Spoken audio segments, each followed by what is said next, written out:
So let's get this beautiful evening being recorded.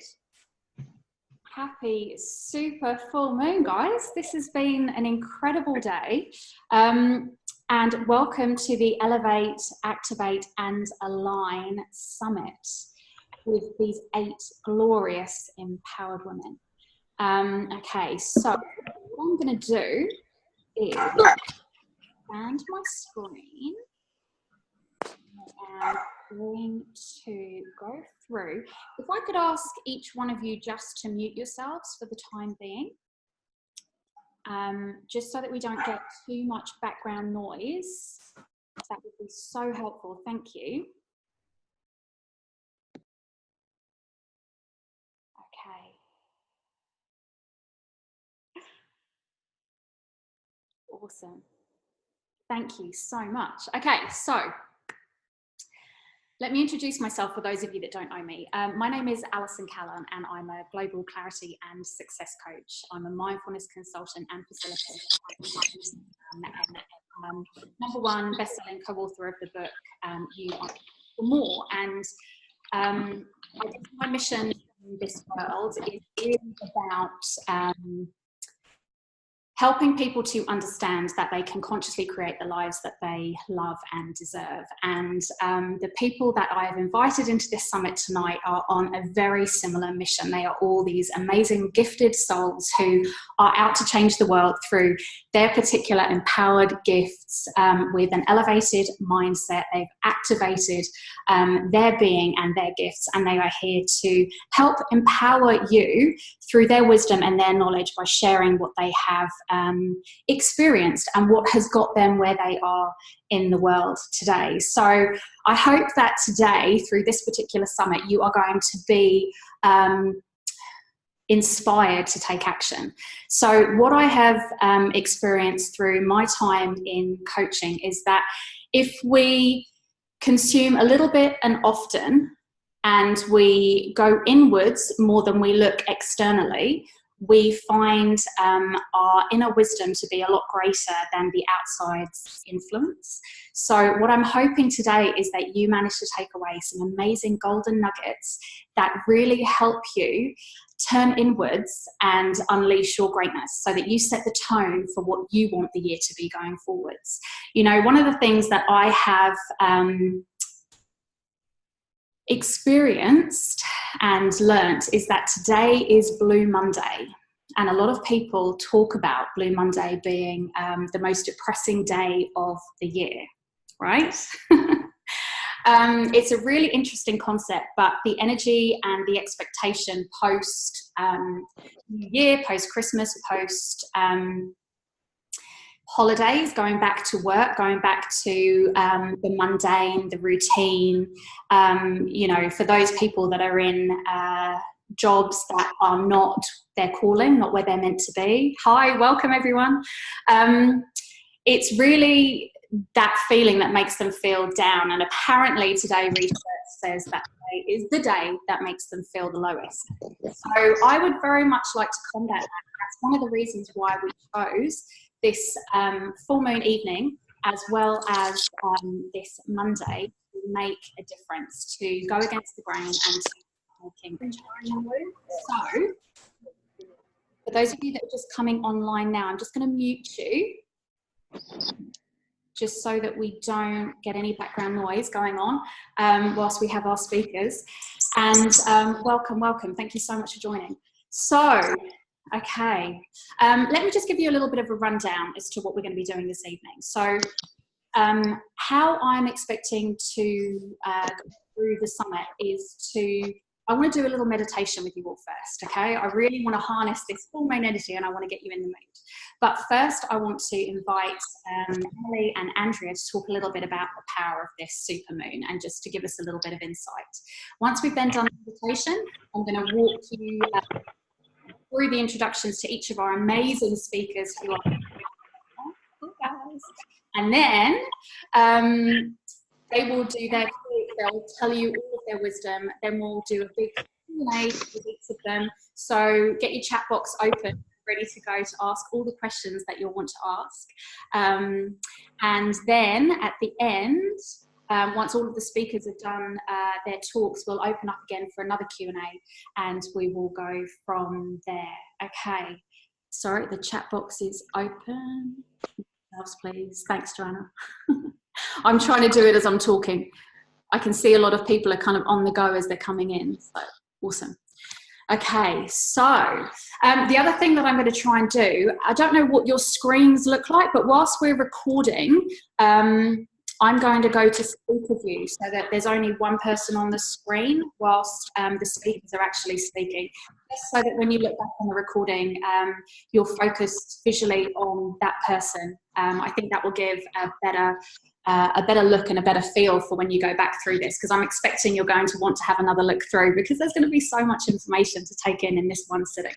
So, okay, so that's the rundown for the evening. If you've got any questions at any point, run them through the chat for me, and I'll make sure I ask any of the speakers, or I respond through the chat box, or I'll talk back as I possibly can. Okay, and then so, Emily, can I ask you to unmute yourself and just tell us a little bit about this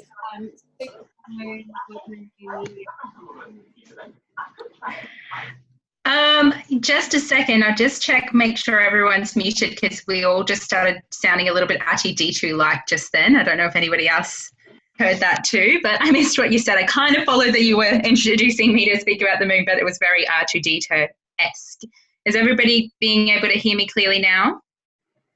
Perfect. Okay, so in a nutshell, this moon is epic, epic energy.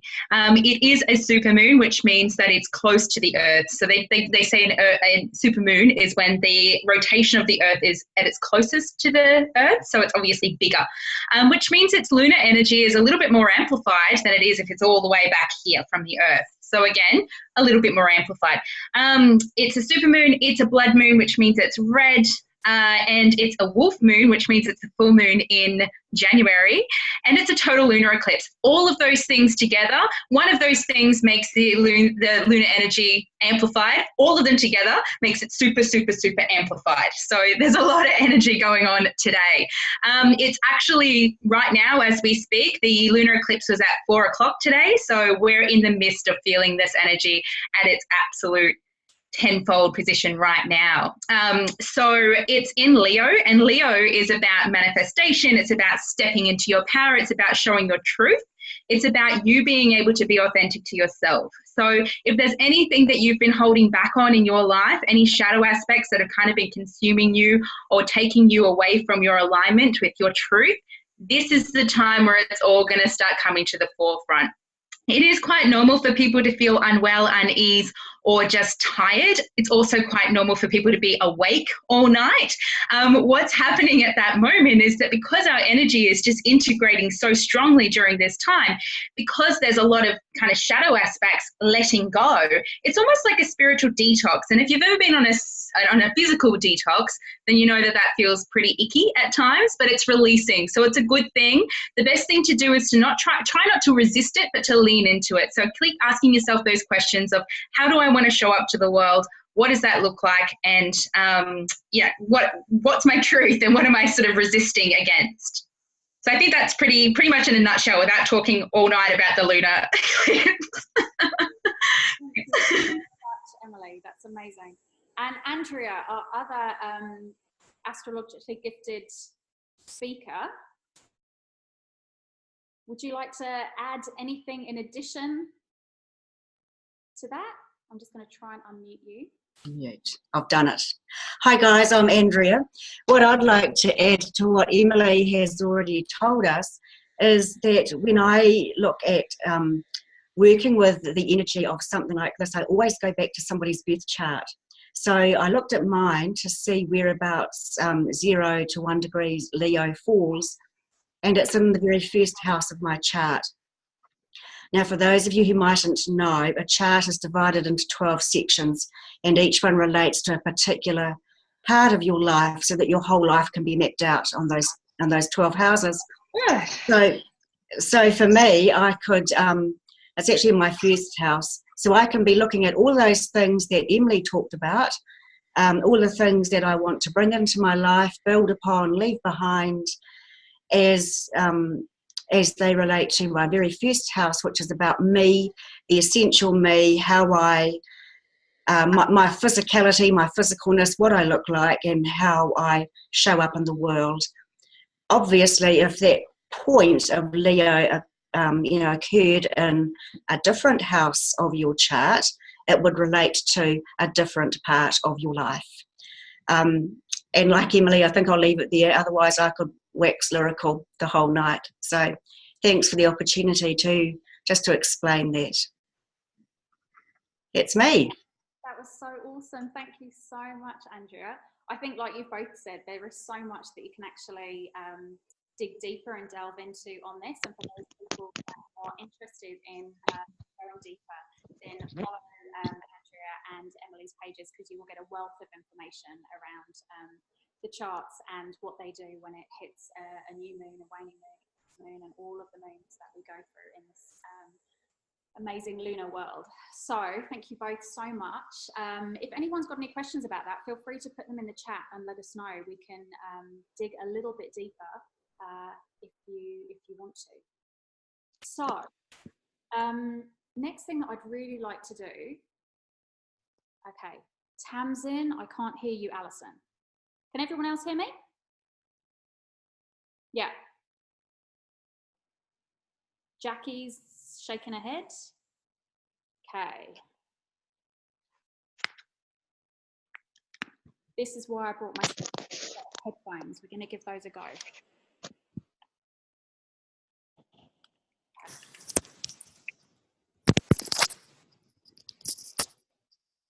Okay, is that any better? Yeah? Yeah. Okay. Old school wires. Excellent. All right. Yes, yes, yes. Woohoo! And the chat box is working. It's overflowing. Thank you so much. Yay. Okay. Now. Okay. So, is everyone ready to get a little bit meditative? Okay. I really feel like we could just harness some of this collective energy that we are gratefully experiencing now. I'm going to put on some music and get in the zone. Okay, so hopefully you'll be able to hear this as well. All right. So,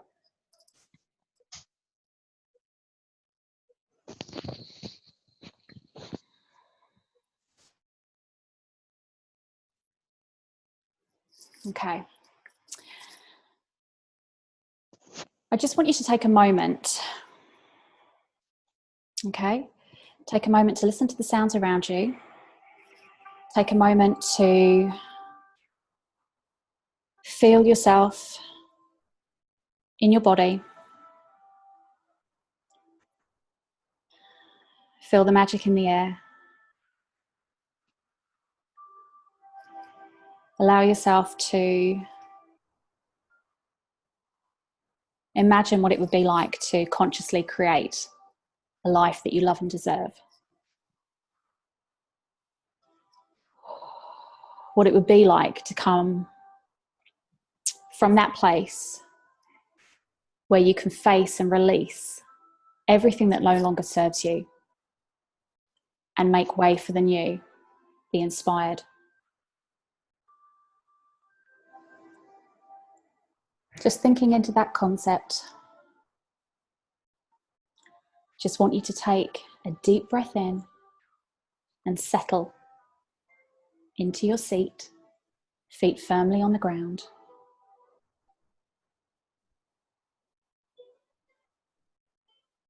And relax your eyes, relax your eyelids. And allow yourself this time of rest. Settle into a comfortable position. Feet firmly resting on the ground, arms resting loosely by your side. With your palms up, ready to receive and release.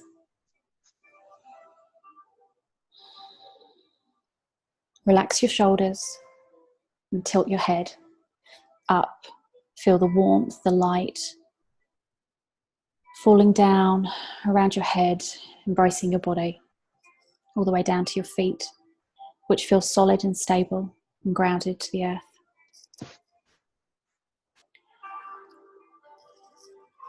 Tune into the energy field around you. Notice its colour, its feel, its thickness, its depth. Take a moment to sense the vibration of how you're feeling in this moment, and notice any areas that seem thin or thick, dense or sluggish, bright or murky. Notice these changes. This is you becoming aware of your energetic body.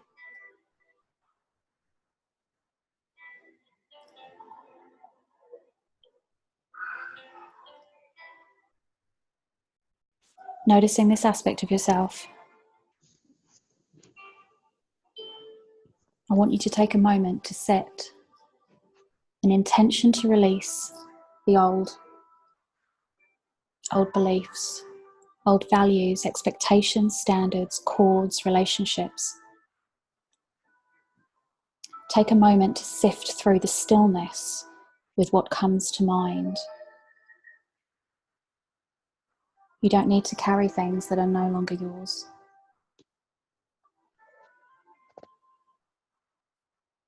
When you've grasped everything you're ready to let go of, everything that's been weighing you down, just want you to raise it up towards the light that's been bathing you and warming your body. Allow it to be released there. Allow it to go with gratitude. Be grateful for the lessons that you learned through those experiences, through those situations. But know you no longer need this. And with gratitude, fully, completely, with grace, let it go.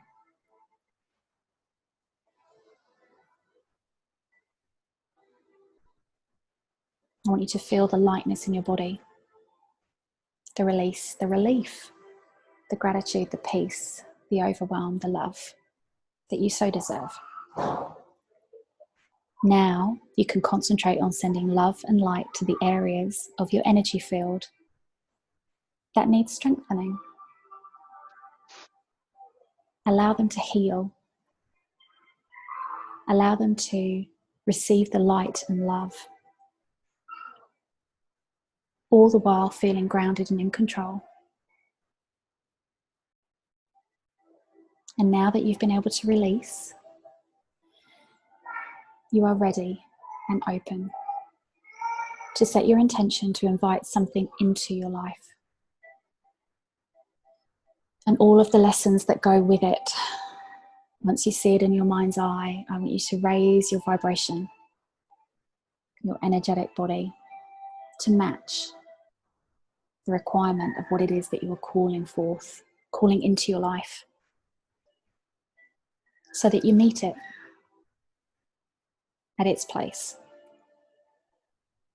allowing it to see that you are ready.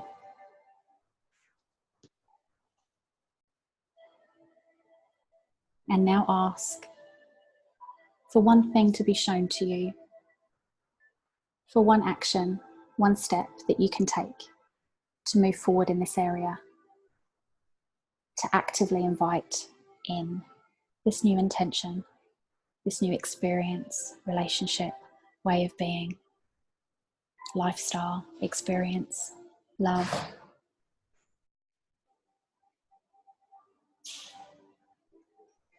You're welcome and open to receiving.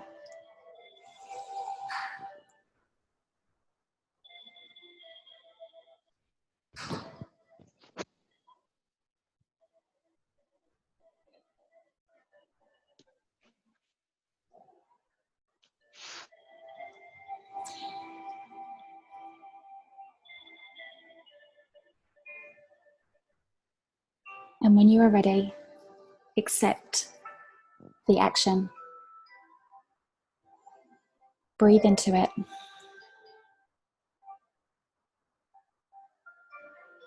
And know that you are strong enough to move forward in this area, that you have everything that you need to welcome this new stage and new phase of your life. Out with the old, in with the new, and you're perfect just as you are.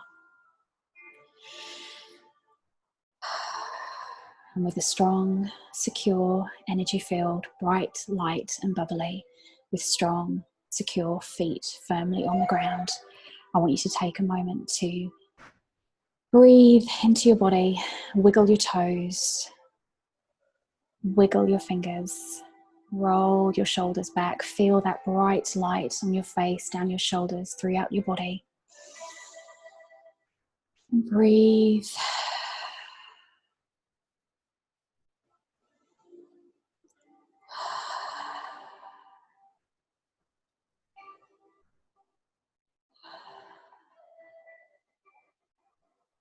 And when you are ready, come back into this collective room with all of your new friends.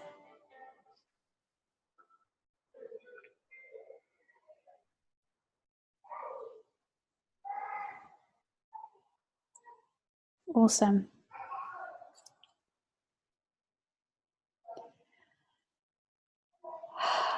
How did everyone find that? Did anyone get? Beautiful. Thank you so much for sharing that with me. I got so excited. Awesome. So you'll be able to do that at any point that you need to. Just remember to keep that energy field beautiful and strong. Remember to notice the light that comes down from you, the colors that it's expressing. That will always give you some indication of what's going on for you. Always allow yourself to release on a full moon. It's the most amazing thing that you can do, because without releasing, you can never request fully and concentrate and focus on that amazing intention that you want to bring in. So that is an amazing conscious creation tool that you must be aware of and get comfortable with. It's sometimes really hard to let go of things, but yeah, it's so important. So Joanna Tamsin, that was amazing. Oh, I'm so glad you enjoyed it. Joanna, good. I think I will do that on the replay without children. I did see them waving. I was like, I shouldn't wave back. But I felt very compelled to. Awesome. Thank you so much. Okay, so so good to be here with you guys tonight, I have to say. Right, next, I'm going to invite our first speaker on. Is everybody ready? Yeah. Okay, so I would like to introduce to you the most beautiful, abundant and glorious woman, Emily Shine, who is a professional clairvoyant, kinesiologist and spiritual development mentor, and my friend, based in Brisbane and the Gold Coast. She is so passionate about holding safe space for women's empowerment retreats. She is divinely gifted and nurturing, and honestly, I don't even know how to say these words. I'm just like, when you hear her speak, you will understand. But she does retreats and consultations all over the globe, and has a huge following of people that will attest to the magic that she creates for them in life-changing situations. So I don't know what else I can say. Emily has more than 10 years experience working in all things metaphysical, as well as years of study in natural medicine. She combines her knowledge and passion to bring holistic guidance for the mind, body and spirit.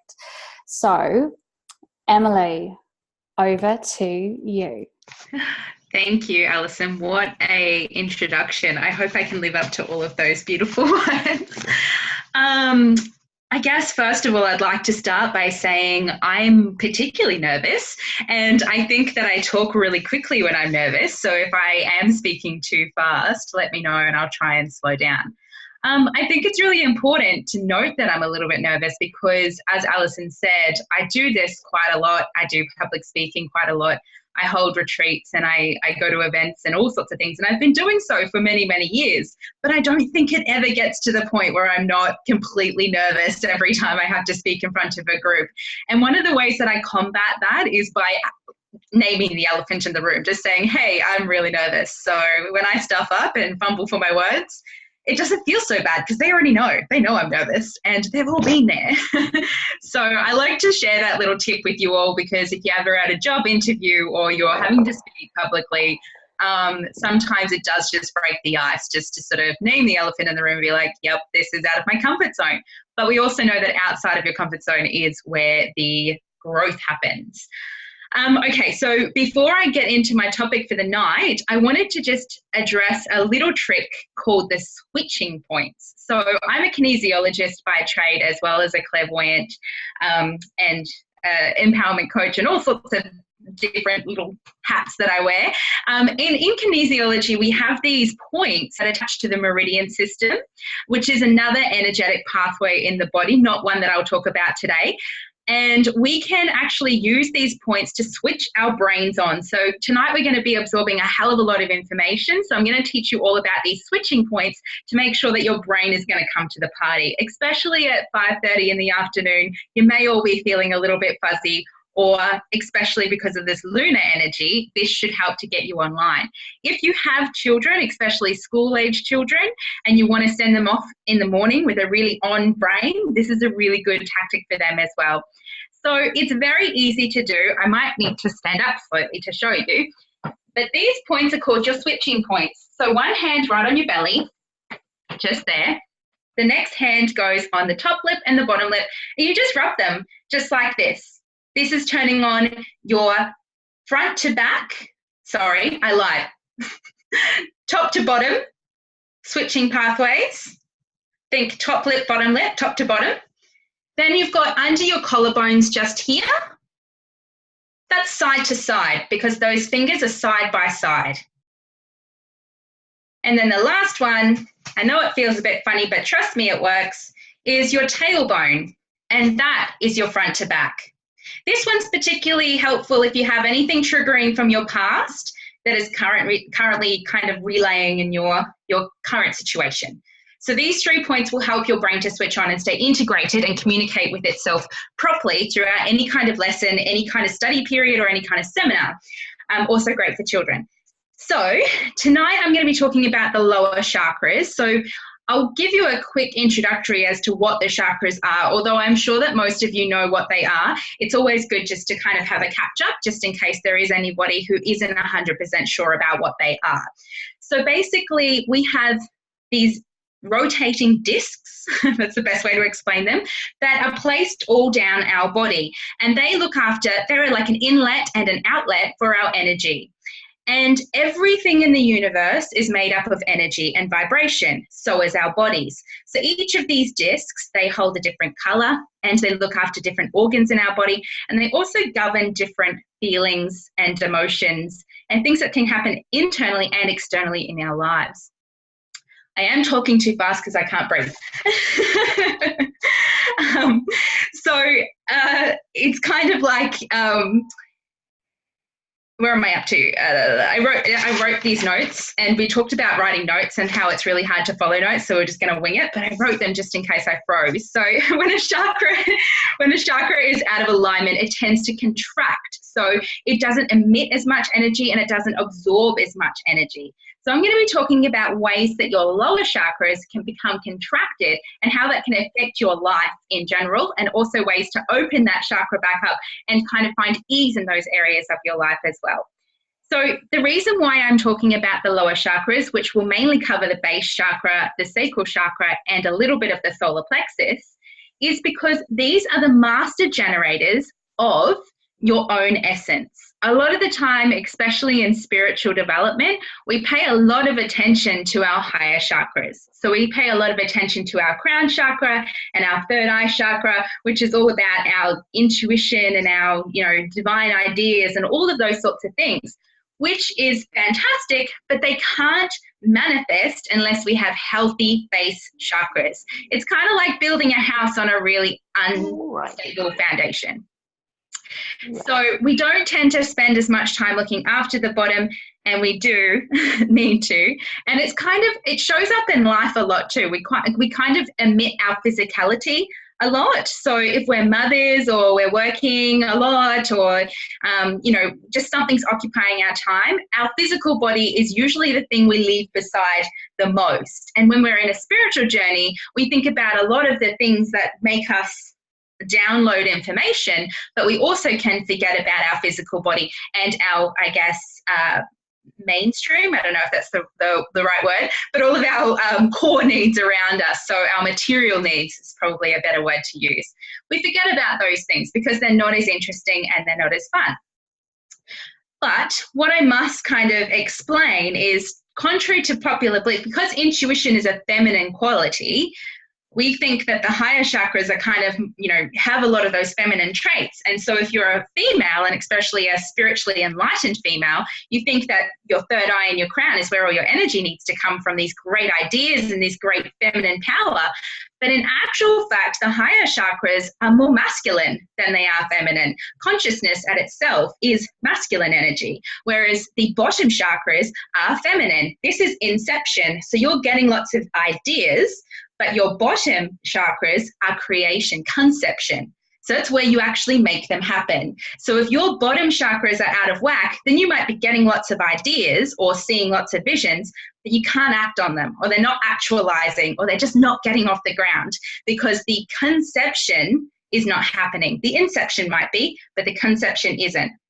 We live in a fairly masculine world. It's shifting into a more feminine world these days. And if you're a male, that doesn't mean that you're being left behind. It just means that your feminine side is becoming more balanced. So as a result, because society has gone down that very masculine way of life, which is basically getting things done one after another, and usually in a fast pace, instead of being able to listen and nourish and flow with energy and flow with life, which is more of the feminine qualities. Because of that reason, we tend to think a lot up in our brains instead of about what our bodies need. So the base chakra looks after your financial security. It looks after your emotional stability. So if you're dealing with money blocks or if you're dealing with anxiety, look at the base chakra.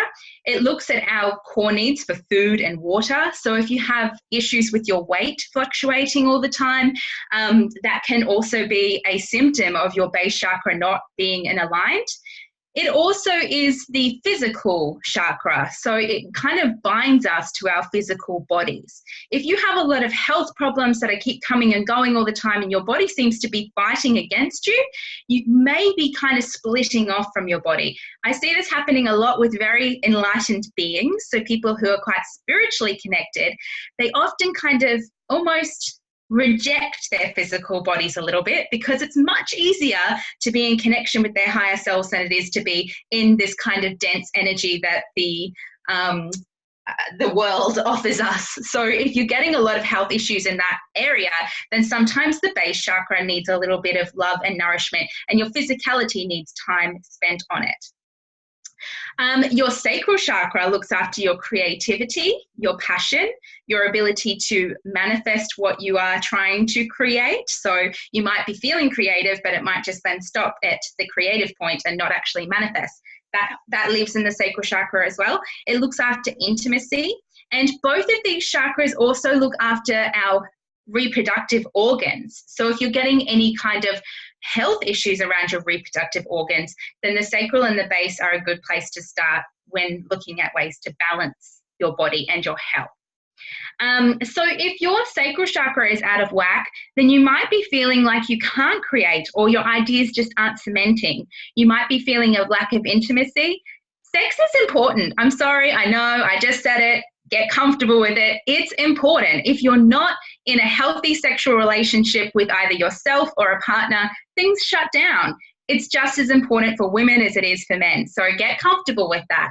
There is just countless amounts of my clients who have come to me and said, my business isn't working. Everything's just shut down. Everything's stuck. And I said, what's your sex life like? And they're like, why are you asking me this question? I'm like, well, what's your sex life like? And they're like, it's not. And I'm like, there's your problem. Go home and enjoy some sex. because that will actually start to kickstart the sacral chakra. So you'll be creating again. You'll start to feel passionate about things again. Passion is an infection. Passion can be injected into your life to make other areas of your life feel more passionate again as well. So if you're usually passionate about something and all of a sudden it's feeling really stuck and flatlining, look at other areas of your life that might be sucking passion out of your life. So if it's your relationship, if it's your job, if it's just looking after somebody that you feel like you have to look after when you know that you could be sharing that load with somebody else, there can be so many situations where passion can really be leaving you. And if you can't change that for whatever reason because you're under an obligation, think of counteracting it by putting something that you're super passionate about in, because it's an infection, but it works both ways. So if you've got something sucking it out, it's going to suck it out of other areas. But if you have something putting it in, it's going to put it into other areas. And thus for the intimacy returns, thus for the creativity returns. All of these things start working again. And then you get to your solar plexus, and that's about your personal power. So if you're feeling like you are lacking a little bit of confidence, and it's also your manifestation power as well. So if you feel like you keep going towards something and it's in the creation stage, but then you get a roadblock and then you feel like you're falling flat again, your confidence, your energy force, it's attached to your adrenals, it's attached to your stomach. So if you're having adrenal and stomach issues, that can all be like this overwhelm of stress and energy, lack of energy. All of that is the solar plexus as well. Some of the things that cause the, sorry, just heard something interrupting there. One of the things that can cause these chakras to go out of balance is something that I like to refer to as pecs. So it's, in short, so sorry, this is me. Somebody keeps on trying to contact me, is PECS. So PECS stands for perspective. So if we have a positive perspective over something, expectation, comparison, and solution. So PECS is easy to remember. That's why I chose that word, because we all want good PECS. We don't want bad PECS. So perspectives, expectations, comparisons, and solutions. I write them down because I always forget them, because that's why I came up with the algorithm, because I'm a bit dyslexic. They all happen when we're younger. So they start to develop in our childhood, which is a lot of the time where all of the stuff within our sacral chakra, our base chakra, and our solar plexus start to go a bit skew. So within our base chakra, we have the need to please. So at the core of it, we are pack animals. We like to be accepted by other people. So we can sometimes alter our lives in order to help please other people and make us feel like we belong. That can sometimes contradict our base chakra. So if your base chakra is out of whack, start asking yourself the question of, where am I pleasing people past the point of my exertion? If I'm running a business, and am I showing up so much for my business that I'm neglecting my physicality? Am I showing up so much for my family that I'm neglecting my core needs? Am I helping out friends so much that I don't have any space for me and that me time? And am I doing these things because they need me, and if I'm not there, the whole world will blow up? Or is it because I need to be loved and accepted? So the need to please will live in the base chakra, and this is often where we start to develop these perspectives, expectations, comparisons, and solutions. For instance, so my perspective might start to be a little bit paranoid if I am in an unhealthy state. So I might be thinking, oh my God, if I don't show up, then the whole world is going to collapse on top of me. The expectation might be a bit exaggerated. So I need to be across all of these things at once. The comparison might be, well, everybody else is managing all of these things, so I have to manage all of these things. And the solution is to overburden yourself and suppress your own needs. So that's the kind of negative side of the PEC. So we want to change them into your positive perspective being more about peace. So trying to find things that make you feel peace. Your expectations being a little bit more realistic, and your comparison being more about compassion for yourself instead of compassion over comparison, and your solution to be about spiritual enlightenment or self-development. So what is it that you need in order to find balance in these areas? So this is the whole PECS thing. I don't have a lot of time tonight to go really deeply into it, but I believe these are the essences of the reasons why these things flow off center.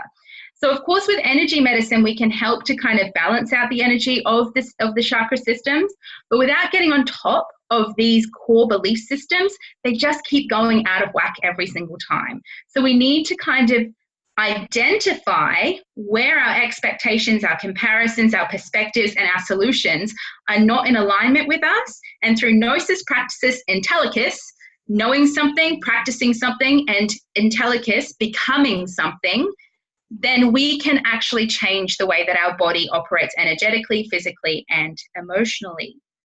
So as I was saying, I got a bit off course there. Base chakra, need to please. The sacral chakra is fear of inadequacy. So it often comes down to the self-confidence, like I'm not enough. So I'm not going to be enough for me to create this thing. I'm not enough. When it comes to intimacy, I don't want to be completely myself in a sexual environment because of not being enough. When it comes to passion, I can't take on this new passionate project because I'm not good enough to make it a success. So inadequacy is the biggest thing that throws off the sacral chakra. So by identifying the reasons why you've got an inadequacy in yourself or an expectation that is too high within yourself, you can, via the gnosis, praxis, intellicus, knowing something, practicing it, and becoming it, put in place a new belief system to kind of balance things out a bit more. And then you reach to the solar plexus, which is being used for, like, it kind of goes out of balance when something else externally to us is controlling us. So enter childhood. When we grow up, we have parents telling us what we need to do and where to go. And we get very used to that. So as we get older, we start to go into systems and structures that tell us what to do and where to do it and how to go there and when to, breathe. So if we don't have that anymore, if we have to rely on ourselves to decide what's best for us, that can be a bit daunting, but it's actually super empowering. So have a look at the areas of your life where you're still kind of outputting your power, allowing other areas of your life to dictate where you need to be. So a lot of the time, especially with people kind of leaving their 9-to-5 jobs and wanting to step into businesses for themselves, they're so afraid of not having the structure there. They're so afraid of not being able to have security. But really, you will have structure and security if you want to decide to make that for yourself. It's just that not having somebody else doing it for you is actually taking back your power. Instead of allowing that person to dictate when you'll have holidays and how much you'll be paid, you get to decide those things for yourself.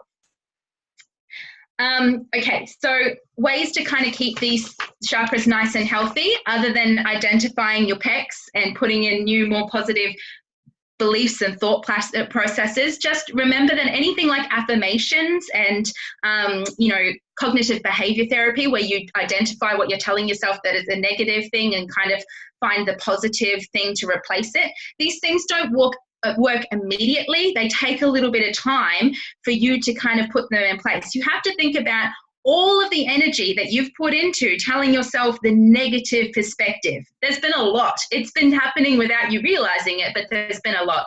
So you can't just come up with an expectation, a new one, and go, I'm just going to tell myself that, and that it's going to stick. It's not. You're going to have to say it over and over and over again. But because the brain has this beautiful thing called brain plasticity, then it will eventually start to change as you practice it. So that's the knowing it, practicing it. As you practice it enough, you then become it. It becomes a new way of life for you. So your brain will start to mold into a new way of thinking. But it is something you have to stick with. In my experience, when you identify something that you want to change and you put a lot of if you put a lot of positive thought processes on top of your negative, it takes about a month, which is not that long for that new one to stick. So other ways that you can balance your chakras out, your lower chakras out energetically would be, first and foremost, grounding. We are animals, just like every other animal in the world. If you took any other animal and put it in a concrete box, just watch how it thrives emotionally, physically, energetically, everything. It's just not going to be the same as an animal who's got a beautiful grass patch to walk around on. And that's not necessarily because the animal eats grass, it's because it needs the connection to the earth. So do insects, so do plants. So why are we any different? Remember, primitively speaking, we were not born with shoes and we were not born with concrete. So our essences need the earth. The earth has that mother energy, that feminine energy that actually helps to draw negative energy out of the body and nourish our lower chakras. So if you're not grounded, you may be feeling really uneasy. You may be feeling really anxious, overwhelmed, lack of energy, all of those sorts of things. So spending just 10 minutes with your feet on the earth, no shoes.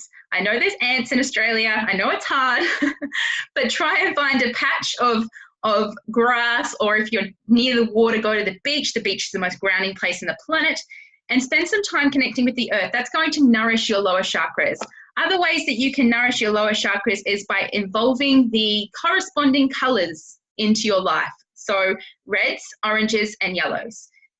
You can involve them in any way, shape, or form you would like. So just surround yourself with those colors. Another really favorite tactic of mine is to get those colored bottles that you can get from the cheap stores. They're glass colored bottles. They're about $2 each. Get the color that you want to support. So if you're wanting to support your base chakra, get a red bottle, fill it up with purified water, stick it out in the sun and let the sun penetrate through the red bottle. It will actually charge that water, and water is extremely vibrational.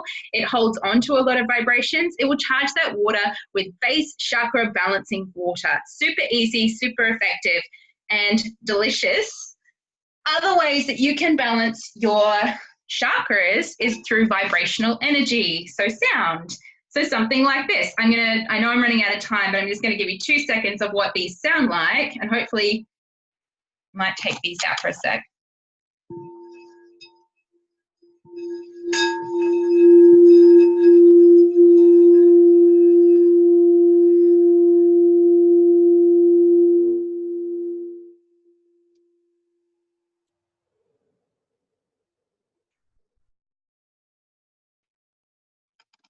I hope you got the full effect of that. They kind of move you in all essences of your body. You'll actually get that hitting you in the stomach. What that vibrational frequency is doing is it's actually aligning the frequency of your chakras. You can get corresponding bowls to the corresponding chakras. You can also get these. These are tuning forks, and they also correspond to different chakras.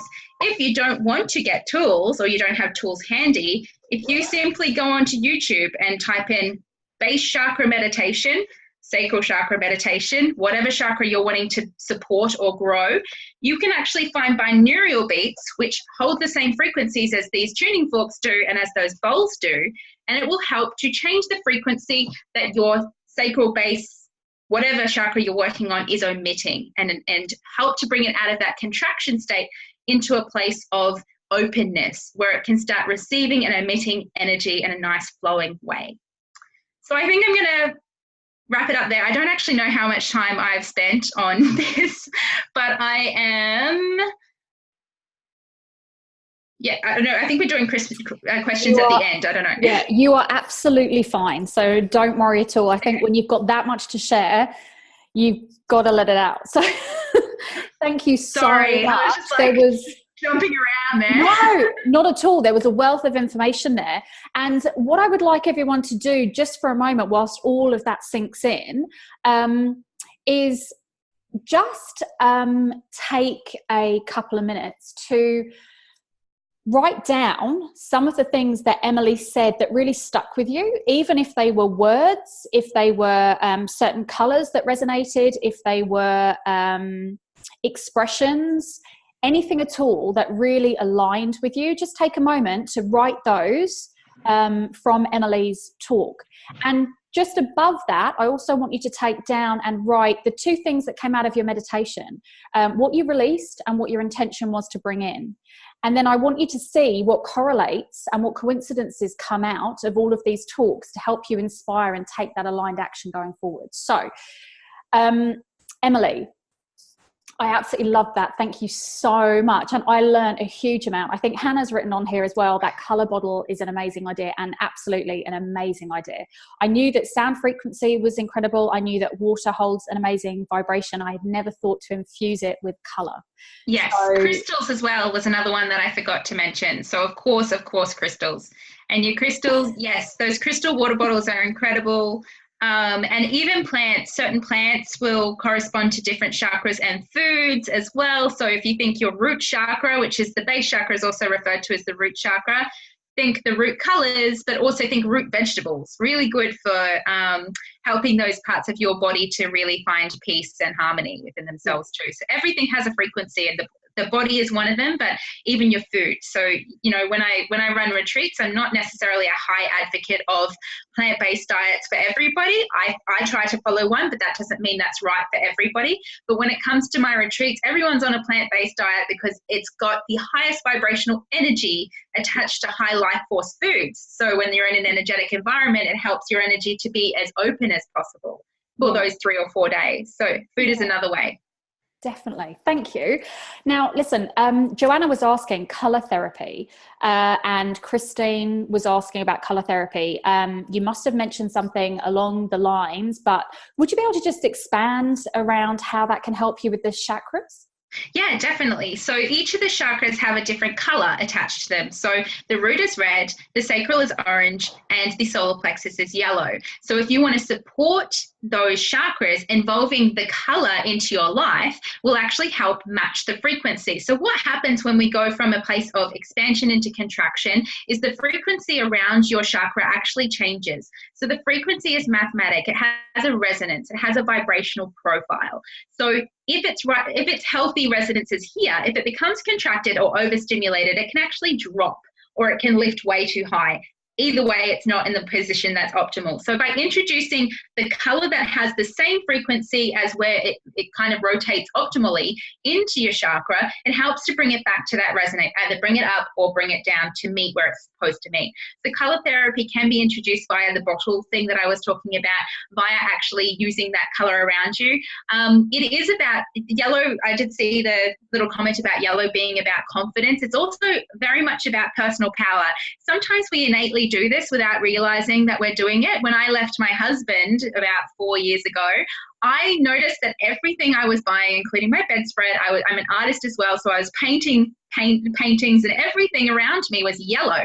And then I realized that my marriage was a very suppressive relationship. He took my power away from me, and me stepping away from that meant my power was going to come flooding back. And I was supporting that innately by choosing yellow everything. And even though I knew this information, I didn't even realize it until I was sitting in my room one day going, wow, everything's yellow.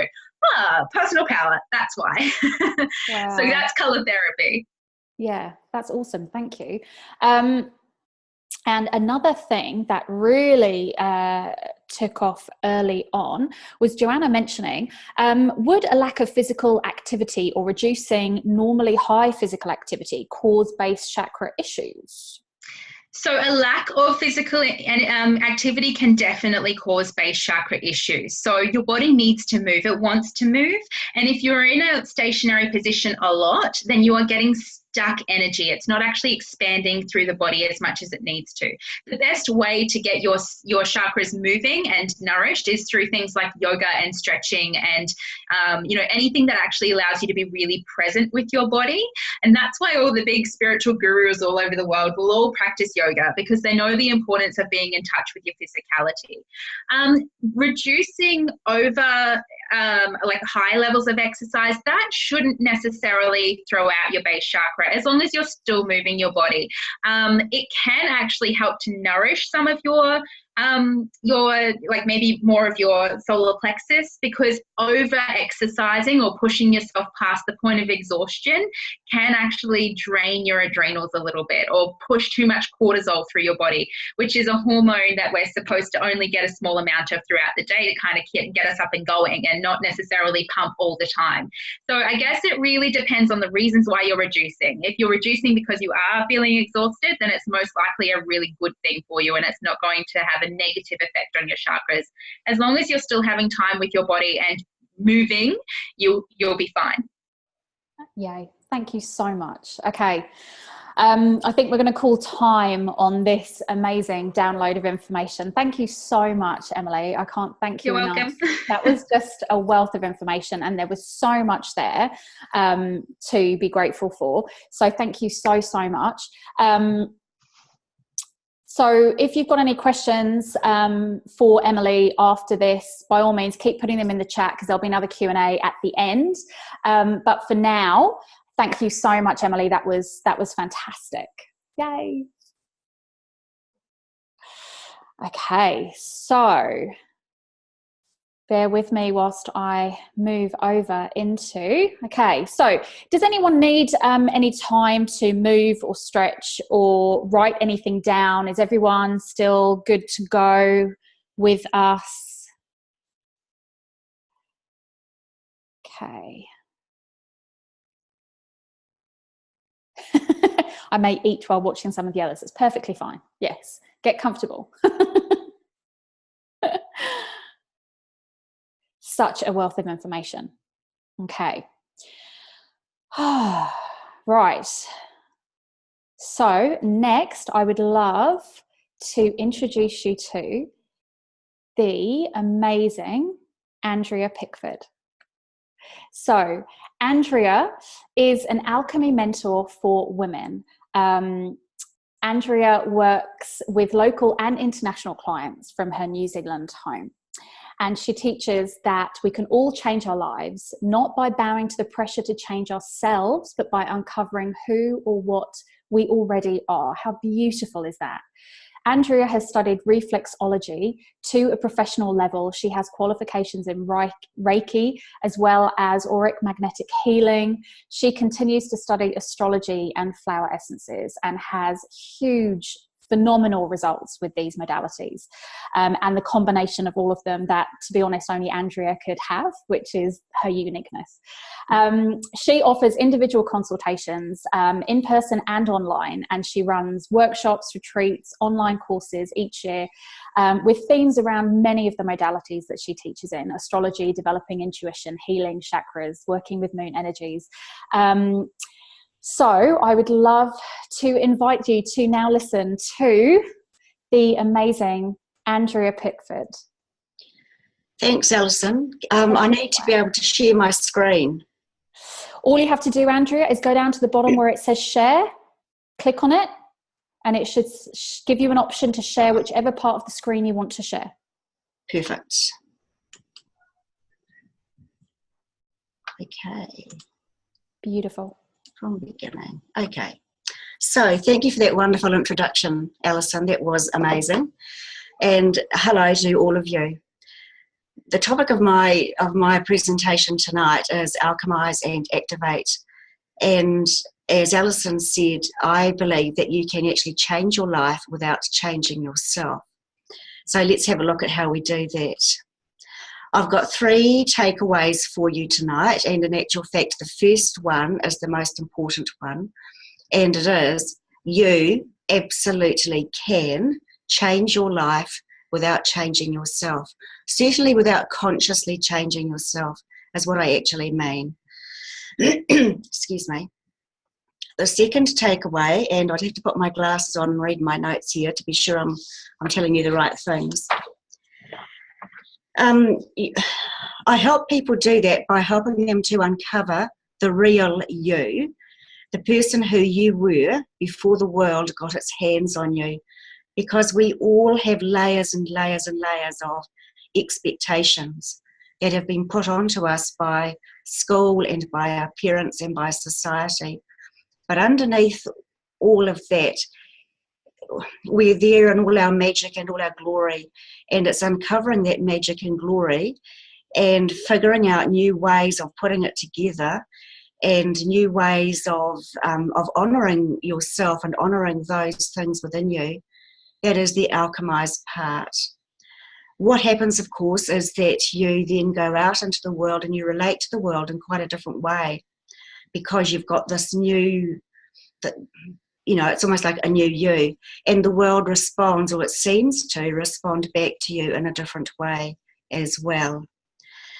And that is the activating part, where you go out and you become, you are this different person, and because of that, life changes for you. So the third takeaway for you is that I have five skills, if you like, 5 what did I call them, 5 techniques and teachings that are my areas of expertise. And I'm going to take you through them one by one now. So here we go. The first thing that I like to work with people on is their intuition. Take my glasses off because I can see now. I invite people to connect to their intuition and discover how their intuition communicates with them. And I have a little tip for you, so you might like to get your pen ready. If you want to grow your intuition, I suggest that you start keeping a record of your aha moments. Now, an aha moment occurs when, seemingly out of nowhere, you get this flash of information or flash of inspiration, and you could almost say to yourself, I didn't even know I knew that.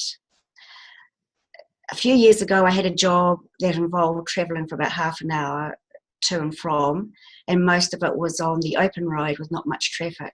So therefore, my attention wasn't as focused on the road as it would have been if I was driving in the inner city. And always going to work, I'd have aha moments. I would get insights into the behaviour of people I worked with. I'd get ideas for a workshop. I had a niece at the time who was pregnant, and I got a flash one day that's told me what the gender was of the baby, and it turned out to be correct. So what you do with these once you've got your record, is go back over them periodically. And what it does for you is it builds your confidence in yourself. And as a result, you will start trusting yourself instead of relying on other people. And who wouldn't want that? So that can come from learning to recognise the voice of your intuition, because intuition doesn't necessarily speak. Some people channel the words, some of us hear it, some of us see it. You know, there's all different ways of communicating with our intuition. Now, I can't see the chat box with this, Alison, so if there are any questions that come up, feel free to interrupt, won't you? I will do, yeah. Cool. So the second teaching, if you like, or technique I use is to uncover the gems hiding in your personal astrology. And I'm going to share a wee story with you. Alison is familiar with this. I can be quite particular, and some people would say fussy and a bit of a perfectionist. So is my mother. And I used to hate the fact, well, I thought it was a fact, that I had obviously inherited this tendency from my mother, until I got into astrology and discovered that the placement of the moon in my birth chart indicated that I was pretty likely to behave like that. And it was a real eye-opener for me, because I thought, thank God, I'm my own person still, and I just happened to have my moon in this particular placement. And it was a real relief. And as it turns out, my mother has the moon in the same place in her chart. But it's really easy for us to believe that we've inherited this from our mother, or our child does that and they must have got it from us. Blimmin' old Uncle Joe always used to do whatever, and I do it too, and I used to think it was gross then and it's gross now. But that might not necessarily be the case. Now, I've written this website here in red, eleve.com, because you can use a site like that. You enter your date, place and time of birth, and the time is important, and hit submit, and within about 1 second there's a report on the screen that tells you all about yourself based on the position of your planets at the time of your birth, or if you like, based on your birth chart.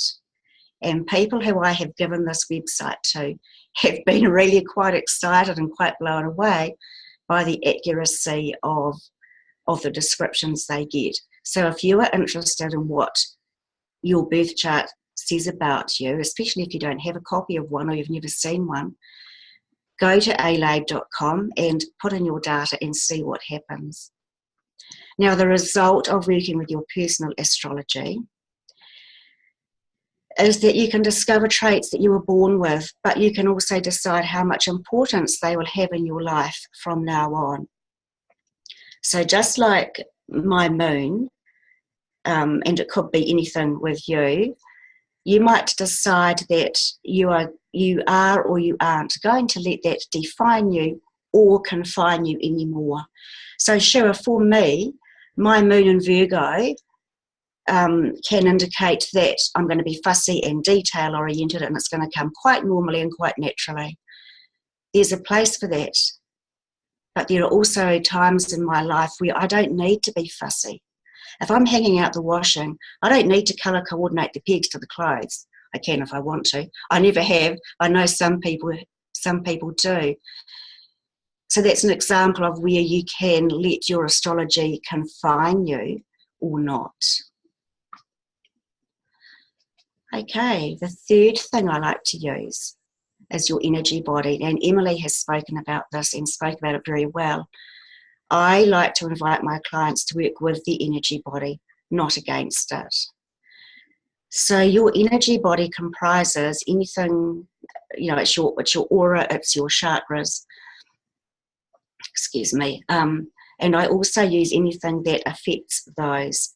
So things like energy healing or flower essences. And if you would like to work with your energy body and help to balance your chakras and get the energy flowing freely in all the directions in which your energy body demands, then clear and learn from your energy blocks. And you can do that by using flower essences or energy healing. Sure, there are other ways as well, but these are just two that I'm recommending to you tonight. Now, if you're not sure about flower essences, but you have used Rescue Remedy, then you have used a blend of flower essences. Flower essences are vibrational, so that, and they're also homeopathic, that's the word I was after.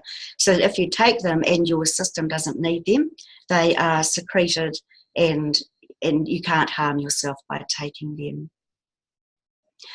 And what I realise I haven't said with these three things, and I want to, is this. When you learn to work with your energy body and keep it clear and balanced and etc., you're not changing yourself. You're uncovering your energy body and you are learning to use it well. When you look at your astrology, you're not changing yourself. You're just uncovering things about yourself that were already there and learning how to use them. When you develop your intuition and start to use it, you're not consciously changing yourself. You're uncovering the skill of intuition that all of us have, and you are using it. So let's look at the fourth one. Oops, I haven't finished the third one. Once you are working with your energy body, your energy aligns with what you want ultimately, and the exciting thing is it starts showing up for you. Who doesn't want that? Okay, number 4 is to recognise self-sabotage. And speaking for myself, I am an expert at this. Self-sabotage is when you keep on doing the same thing over and over again, but you expect it's going to give you a different result. Or you put off doing something because, and chances are you don't actually have an excuse or a reason for doing it. We can all be masters at getting in our own way. Something you might like to follow up on tonight or in the next few days to get over your self-sabotage is EFT, sometimes known as tapping. And you can reduce or remove emotional blocks and emotional responses that keep you stuck through using EFT. And the result is you start to move forward with purpose. So instead of kind of loitering on the spot, there is actual positive progress towards the things that you want. Once again, you haven't consciously changed yourself. You've just uncovered what's there. So it's the self-sabotage stumbling blocks, and you have learnt to change them through EFT. And the final one is to honour natural cycles. Now, Emily spoke before about being grounded, and I smiled to myself because I thought, I wonder if she was reading my mind or was I reading hers? But I firmly believe that one of the major reasons for discontent, certainly in the Western world, is that we have lost our connection to the planet. We wear shoes, and when we don't wear shoes, we're generally on concrete. We're not going bare feet on sand or stones or grass or water. And the natural cycles encourage that kind of involvement in everything that the planet offers. And by natural cycles, I mean things like the seasons, and I also mean things like the moon cycles. Something you might like to try is to choose any way that seems authentic to you, to be in tune with the cycles. For example, you might do a meditation on each new moon. You might do a meditation on each full moon. You might have something that you do on each solstice and each equinox. You might have something you do when the seasons change. And when you think about our energy, we expect that we can go on at 100% always, but in actual fact we can't. We need to have time for rest. And when you are in tune with the natural cycles, you'll find that there are times for rest. We have one huge rest period, and it's called winter. And we have one in each lunar cycle. It's about the 3 days before the new moon. And that's a really fantastic time for going within and looking after yourself in really nurturing ways, because you're building up your energy prior to the start of the new cycle. Now, the result of following some kind of natural earth-based cycle or rhythm is that you manage to restore rhythm to your life. You restore connection, and you also restore rest times to your life. So those are the 5 techniques and teachings that I use with people who would like to alchemize and activate. What I have here for you is a little list of my Facebook link. I have a Facebook group called Your Inner Alchemy for people who would like to explore bringing, alchemizing and activating their lives, and also my website. Note that my website doesn't have a www at the beginning. And the final thing, I think, is this one. So it's an invitation to you to join, if you're on Facebook, to come along and try out my Facebook group called Your Inner Alchemy. I've put this image at the top because that is the group image, and if you see that, you know you're at the right place.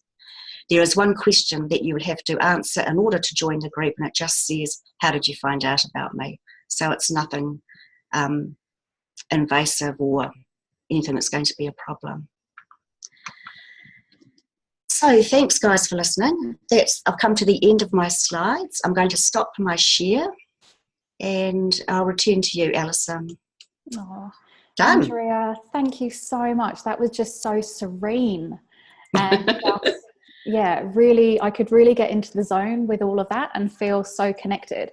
And I really loved the flow through, even from the meditation, talking about being in cycles with one another, from the energy, from the meditation of releasing and inviting in the new, through to the chakras with Emily and talking about the energetic body and the vibrations, and then through to your talk and, summing all of that up again. It's just like confirmation. But through the learnings and the experiences that we've each uniquely had. And I just think that's amazing. So thank you so much for all of that wisdom. Now, if it's all right with you, I'd love to ask you a couple of questions. Sure. So we've got Jude here who has asked, would natural cycles include your own cycles and not just menstrual, but daily rhythms too? Definitely. It's all about being in tune with what works for you. And I mean, we're made of the same stuff that the planet is made of.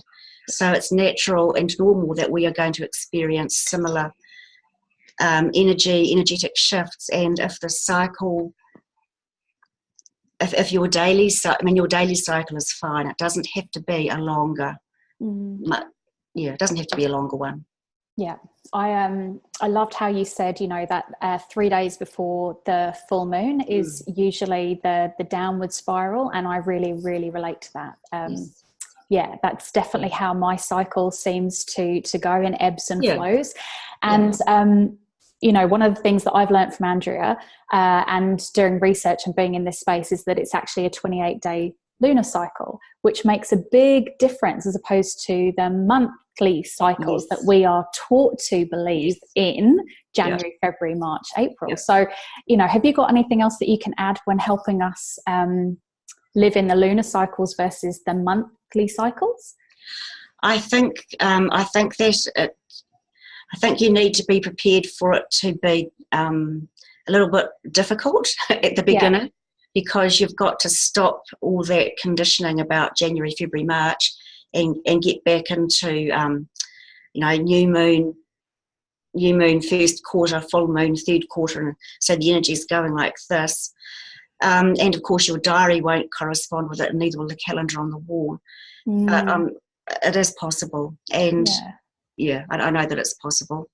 Thank you. Yeah. And I can see Jackie Kelly here is saying, oh, there's more stuff coming in. I love the idea of having my own new moon ritual and time for me with the seasons. Yeah, that does sound lovely, doesn't it? And lots of people are saying, thank you, wonderful, that's great, thank you, thanks so much. I'd forgotten about all these goodies we have available from Christine. Yes.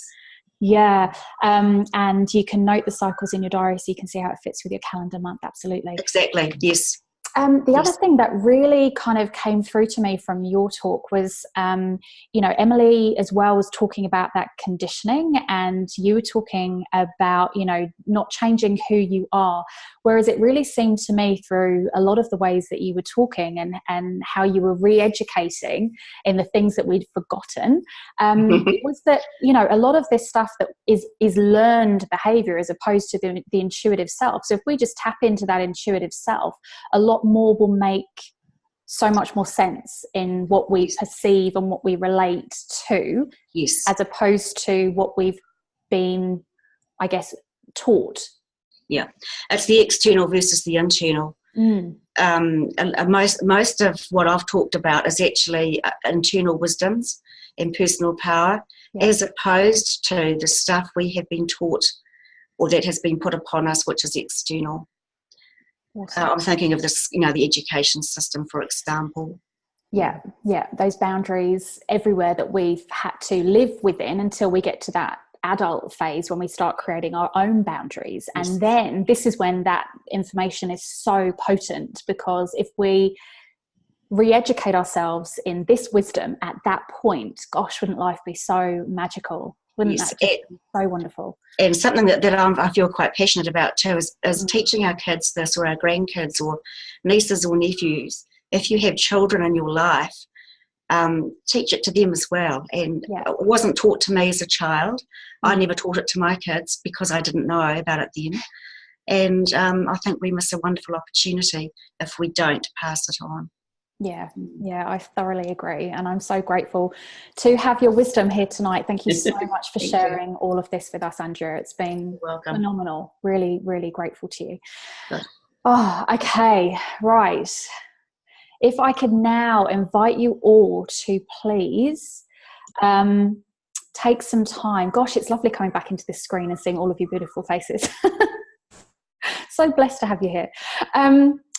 If I can just take some time now to invite you all just to write down the things that you've noticed through that talk from Andrea. You know, how has that really related to your meditation, to your thoughts about coming here this evening? You know, what is consistently arising for you through this summit?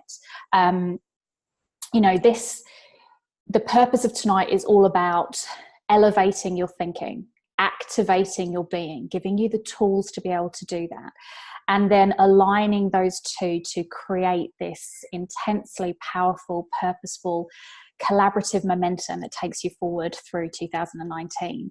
And I just want you to pause through each speaker. I'm getting goosebumps.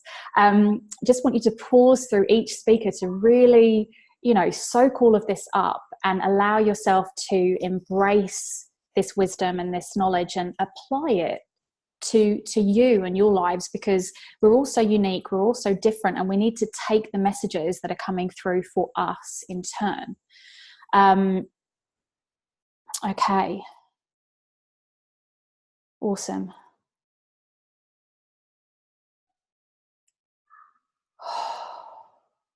I love a good breath in between. It really centers me, especially when I'm getting too excited. Oh, okay. So we are on to our third speaker for the evening. And this is the glorious and gorgeous Hannah Roberts. Hey, Hannah. So Hannah is a qualified naturopath at Hannah Jane Naturopathy on the Gold Coast. She has completed a Bachelor in Health Science Naturopathy and is a member of Naturopaths and Herbalists Association of Australia. She regards each patient as a whole rather than an illness to be defeated. How beautiful is that? She believes in nurturing rather than battling against the body, and has a compassionate nature and a passion for educating others to improve their health, which I can thoroughly attest to. Okay, so Hannah's love for naturopathy came from a family member who was struck with a debilitating and life-threatening illness, which made her think there must be more to be able to prevent illnesses like this. So that's when she started her vocation in her health science degree and has never looked back. Hannah knows that this is her calling, and when you hear from Hannah this evening, I think you will agree wholeheartedly that this is exactly where she is meant to be. Goosebumps again.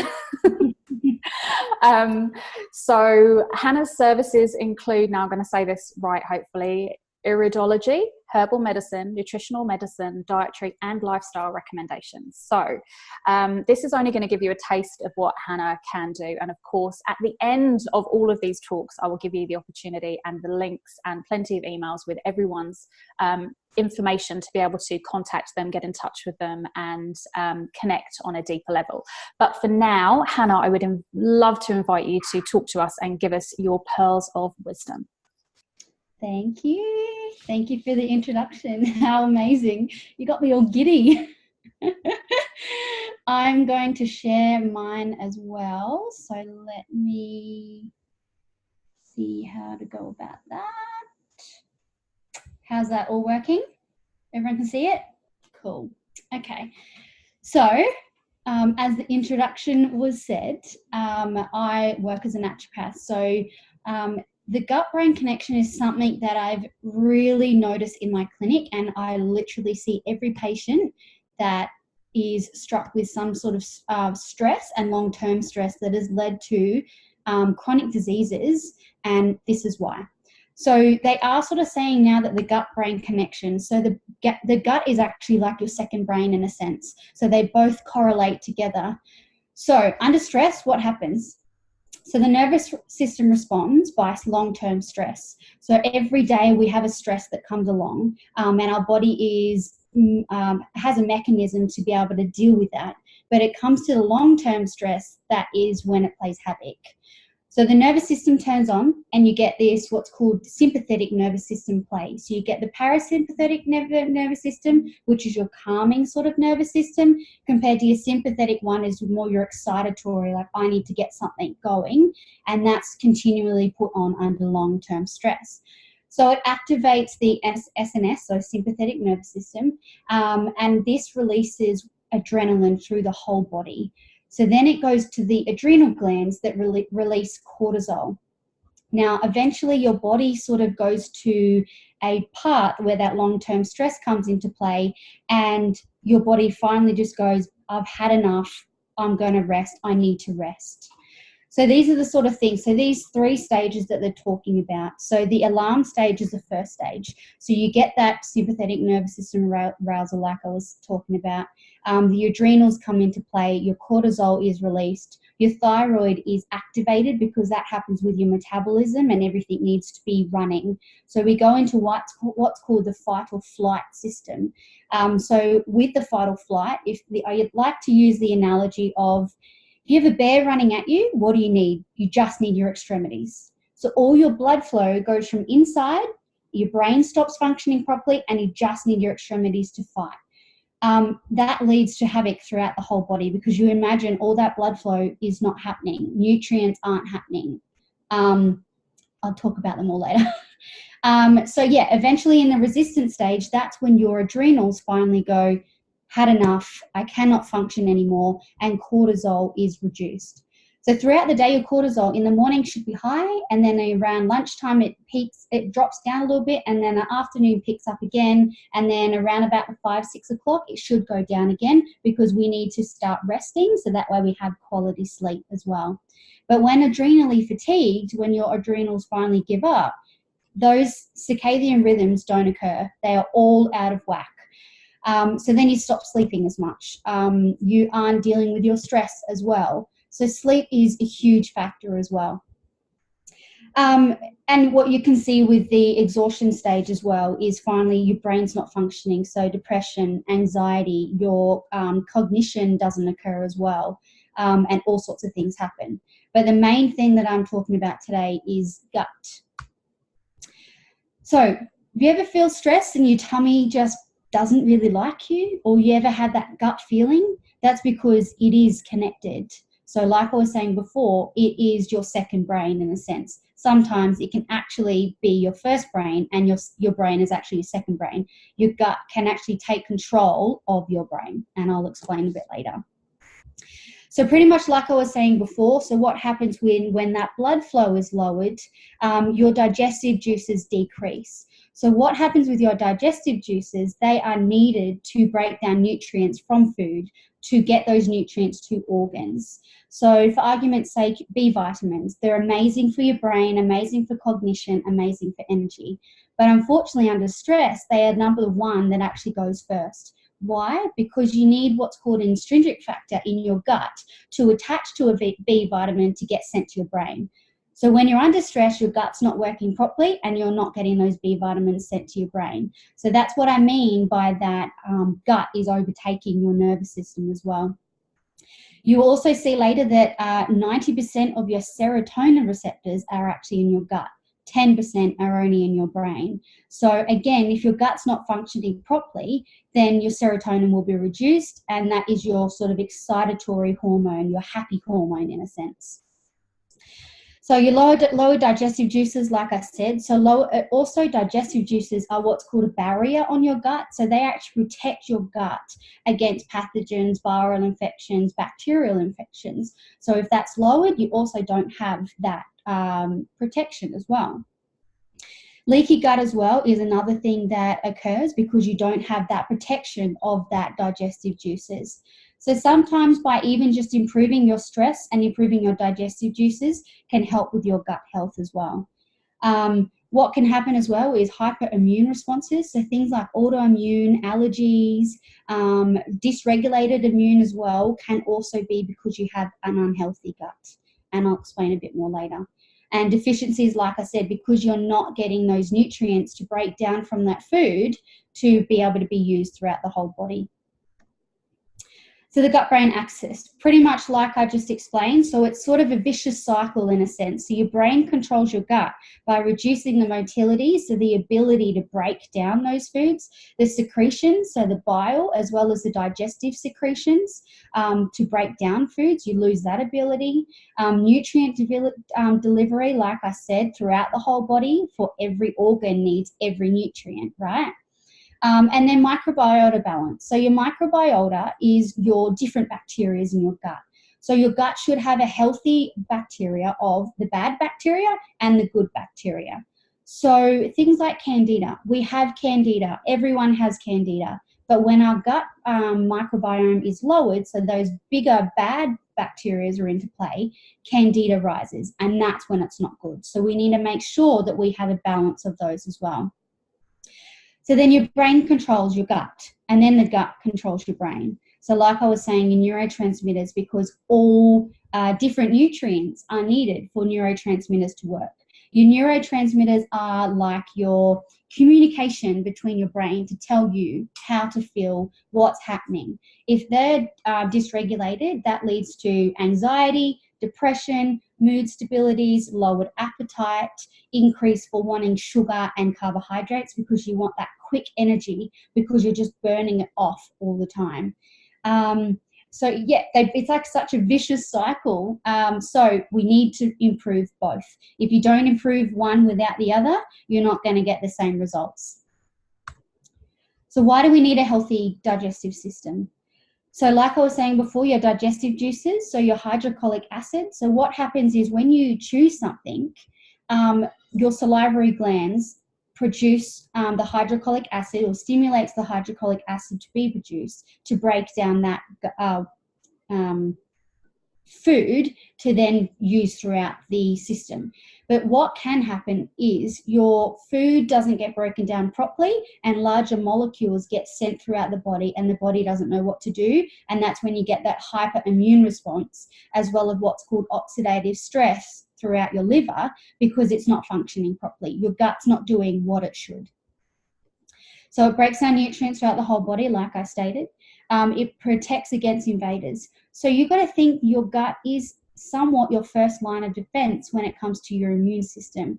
So if an invader comes in and your gut's not protected, or you haven't got the ability to see what's going on, so your invader then just goes throughout your whole system and your body hasn't had a response. So an immune response can be both ways bad. So if you have a lowered immune response, so things like you never get colds and flus, that's not a good thing because your immune is not showing any response at all. But if you have too much of a response and you have colds and flus 5 to 6 times a year and your recovery is 2 to 3 weeks, that's also not a good thing. So sometimes by just improving your gut health, your immune system can help as well. Like I said before, it improves your immune system. So 70% of your immune system is actually situated in your gut. It protects against chronic diseases such as diabetes and obesity. Why? Because when your nervous system is into play, you tend to crave sugar because like Emily was sort of saying previous to me, cacao for her is a grounding food as well, so it helps with that. But it's also because you burn a lot of sugar. So what happens with that adrenaline and cortisol production, insulin and glucose is also sent throughout the whole system. So you burn it a whole lot quicker than without that stress. Hence why you continue to crave that chocolate. What happens is when your adrenals are into play, you tend to crave salt. Same thing, your adrenals burn that salt a whole lot quicker because it needs sodium to optimally function. You crave that sugar, which is why you need it. So that's why diabetes as well as obesity can be from a lowered gut health. Things like autoimmunes, you can help your gut health and that will help your symptoms with your autoimmune. What can happen as well with stress is your cortisol can be produced, like I was saying, but what can cause, they call it like a cortisol ring. So that little bit down at the bottom of your stomach, they call it a cortisol pocket or cortisol ring. That can actually, if you reduce your cortisol and improve your stress, you can sometimes improve your weight as well, just simply from lowering that without even having diet into play as well. The other thing that your digestive system it needs to be healthy is because that's where your toxins get released. So that exactly is what a stool is toxins. It's your body allowing or producing and getting rid of those toxins in your gut. So again, if you're not going to the toilet once a day or twice a day, whatever your normal is, then you're having toxins sit in your gastrointestinal system. And then what happens if you're not having enough water is your whole body tries to go, okay, where do I need to get water from? So it goes to your gut and gets that water that's been put in those stools and brought back into the system because it needs it. But what else gets brought back into your system is those toxins.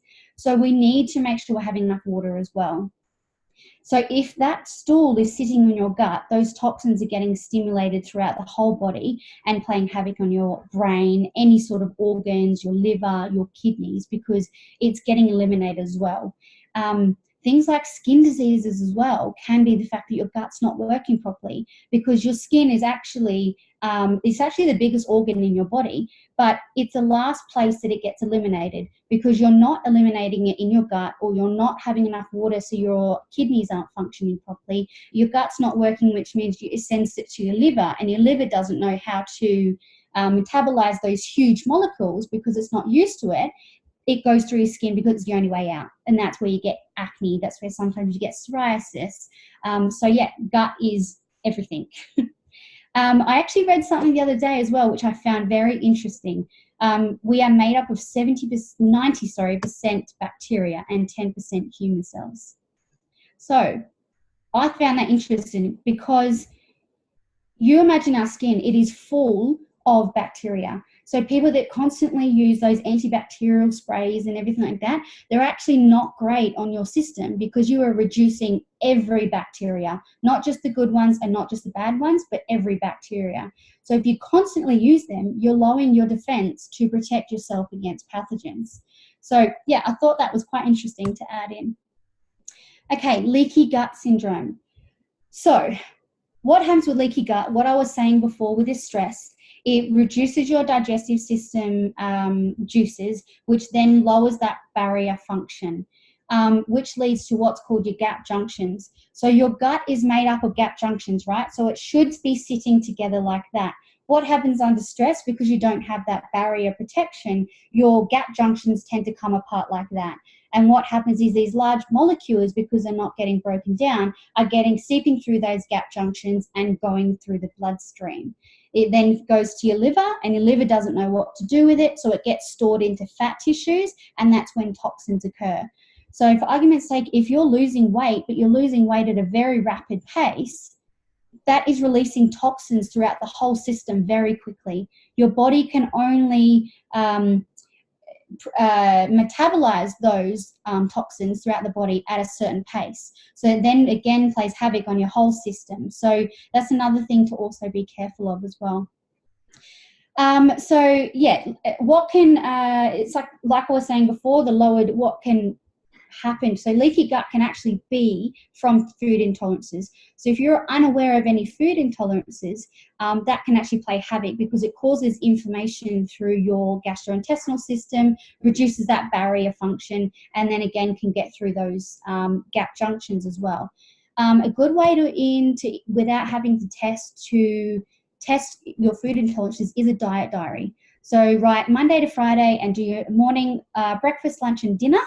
And then write down any symptoms that you tend to see with those foods. So whether it be brain fog or tiredness, fatigue, or bloating, or reflux, or gas, anything like that, write down, and then you'll tend to find a correlation between foods that are causing you issues as well. A good way to do that is, if you do find something like that, I don't like to take anything out of anyone's diet until I actually do see that there is potentially really allergic response to it, but you can take it out for 3 months and heal your gut, and then you can gradually bring those things in, and it will reduce that inflammation, and you should be able to have a really healthy gut again. So medications as well, so they can also play havoc on your gastrointestinal system. Things like reflux medications, as well as antibiotics, because antibiotics, again, they kill your whole bacteria, the good and the bad, not just the bad. So yes, antibiotics, they obviously need to be for a certain reason. They are there and they work, don't get me wrong, but when they are overprescribed, that's when the issues start to occur as well. Sugar as well. Sugar is an inflammatory, so it causes an inflammatory sort of immune response within the whole system. So things like anxiety and depression can actually be caused because of sugar. And same with caffeine, because it increases that energy production really quick, and then it drops you. And that's when you start to get the shakes and you get brain fogginess. Gluten is another very common food that causes a lot of issues for people, and simply it's because it has a lot of high sugar in it as well. But gluten actually causes the way that it's mass produced at this minute is it causes an immune response within the system and it doesn't really know what to do with it. So autoimmune and everything like that, gluten needs to be taken away because it causes that extra immune response as well. And like I was saying, long-term stress, again, is one that causes your lowered bacteria. So in that pictures that I'm showing there as well, you can sort of see, like I was talking with those gap junctions, they're separated, and all those sort of bugs, toxins, and gluten sort of get through the system and play havoc. So neurotransmitters. So under stress, your neurotransmitters, because of the lowered nutrient intake that you're having, as well as your body's non-ability to be able to break those foods down to use, those neurotransmitters aren't functioning properly.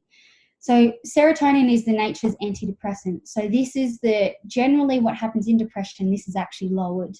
So that's why they tend to give SSRIs, because it helps with the production of serotonin, and I'll explain more in a second. Serotonin is maximized throughout the day because, again, it's our happy hormone. We need to be awake. And 90% of your serotonin is made in your gut, like I said before, and only 10% in your brain. So that really sort of concretes for me that your gut is seriously the number one. It's the base of everything. Melatonin is the other neurotransmitter. So like I was saying with cortisol before, so in the morning it's high, and then lunchtime it drops a little bit, and then the afternoon it peaks up again. That's 5, 6 o'clock, your melatonin starts to come into play. But a lot of us these days are on our computer screens or our phone screens. So that blue light that you see, which is the really bright light, which you can see on my computer, which usually isn't this way, actually stimulates serotonin to be produced. So if you are all night until you go to bed, or on your computer or on your phone, that can actually dysregulate that circadian rhythm to make you go to sleep. So what you can do is you can change your blue light to a yellow light.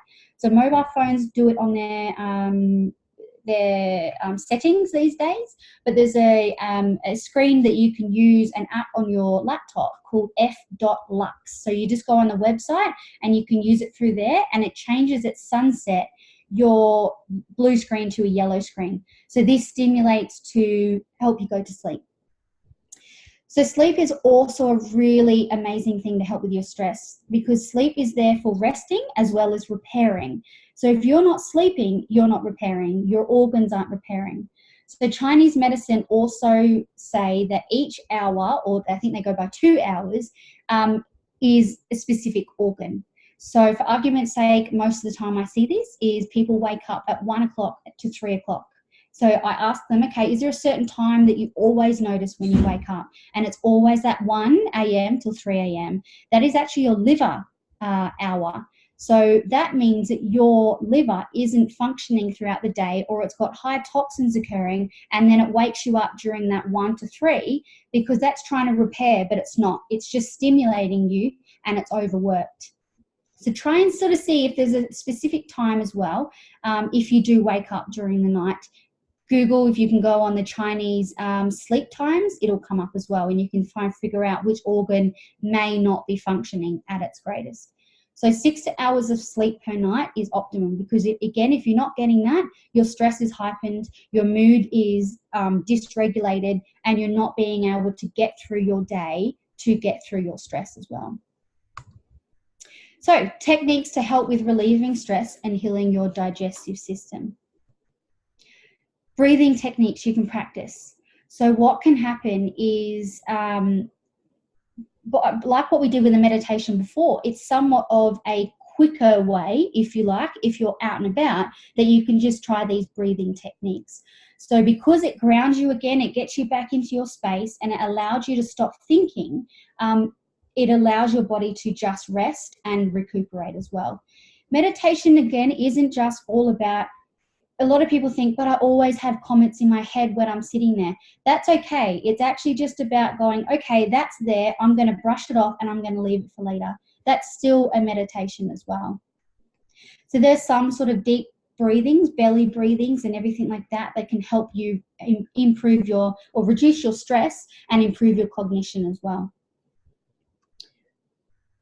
I think there's some comments. I'll wait till after.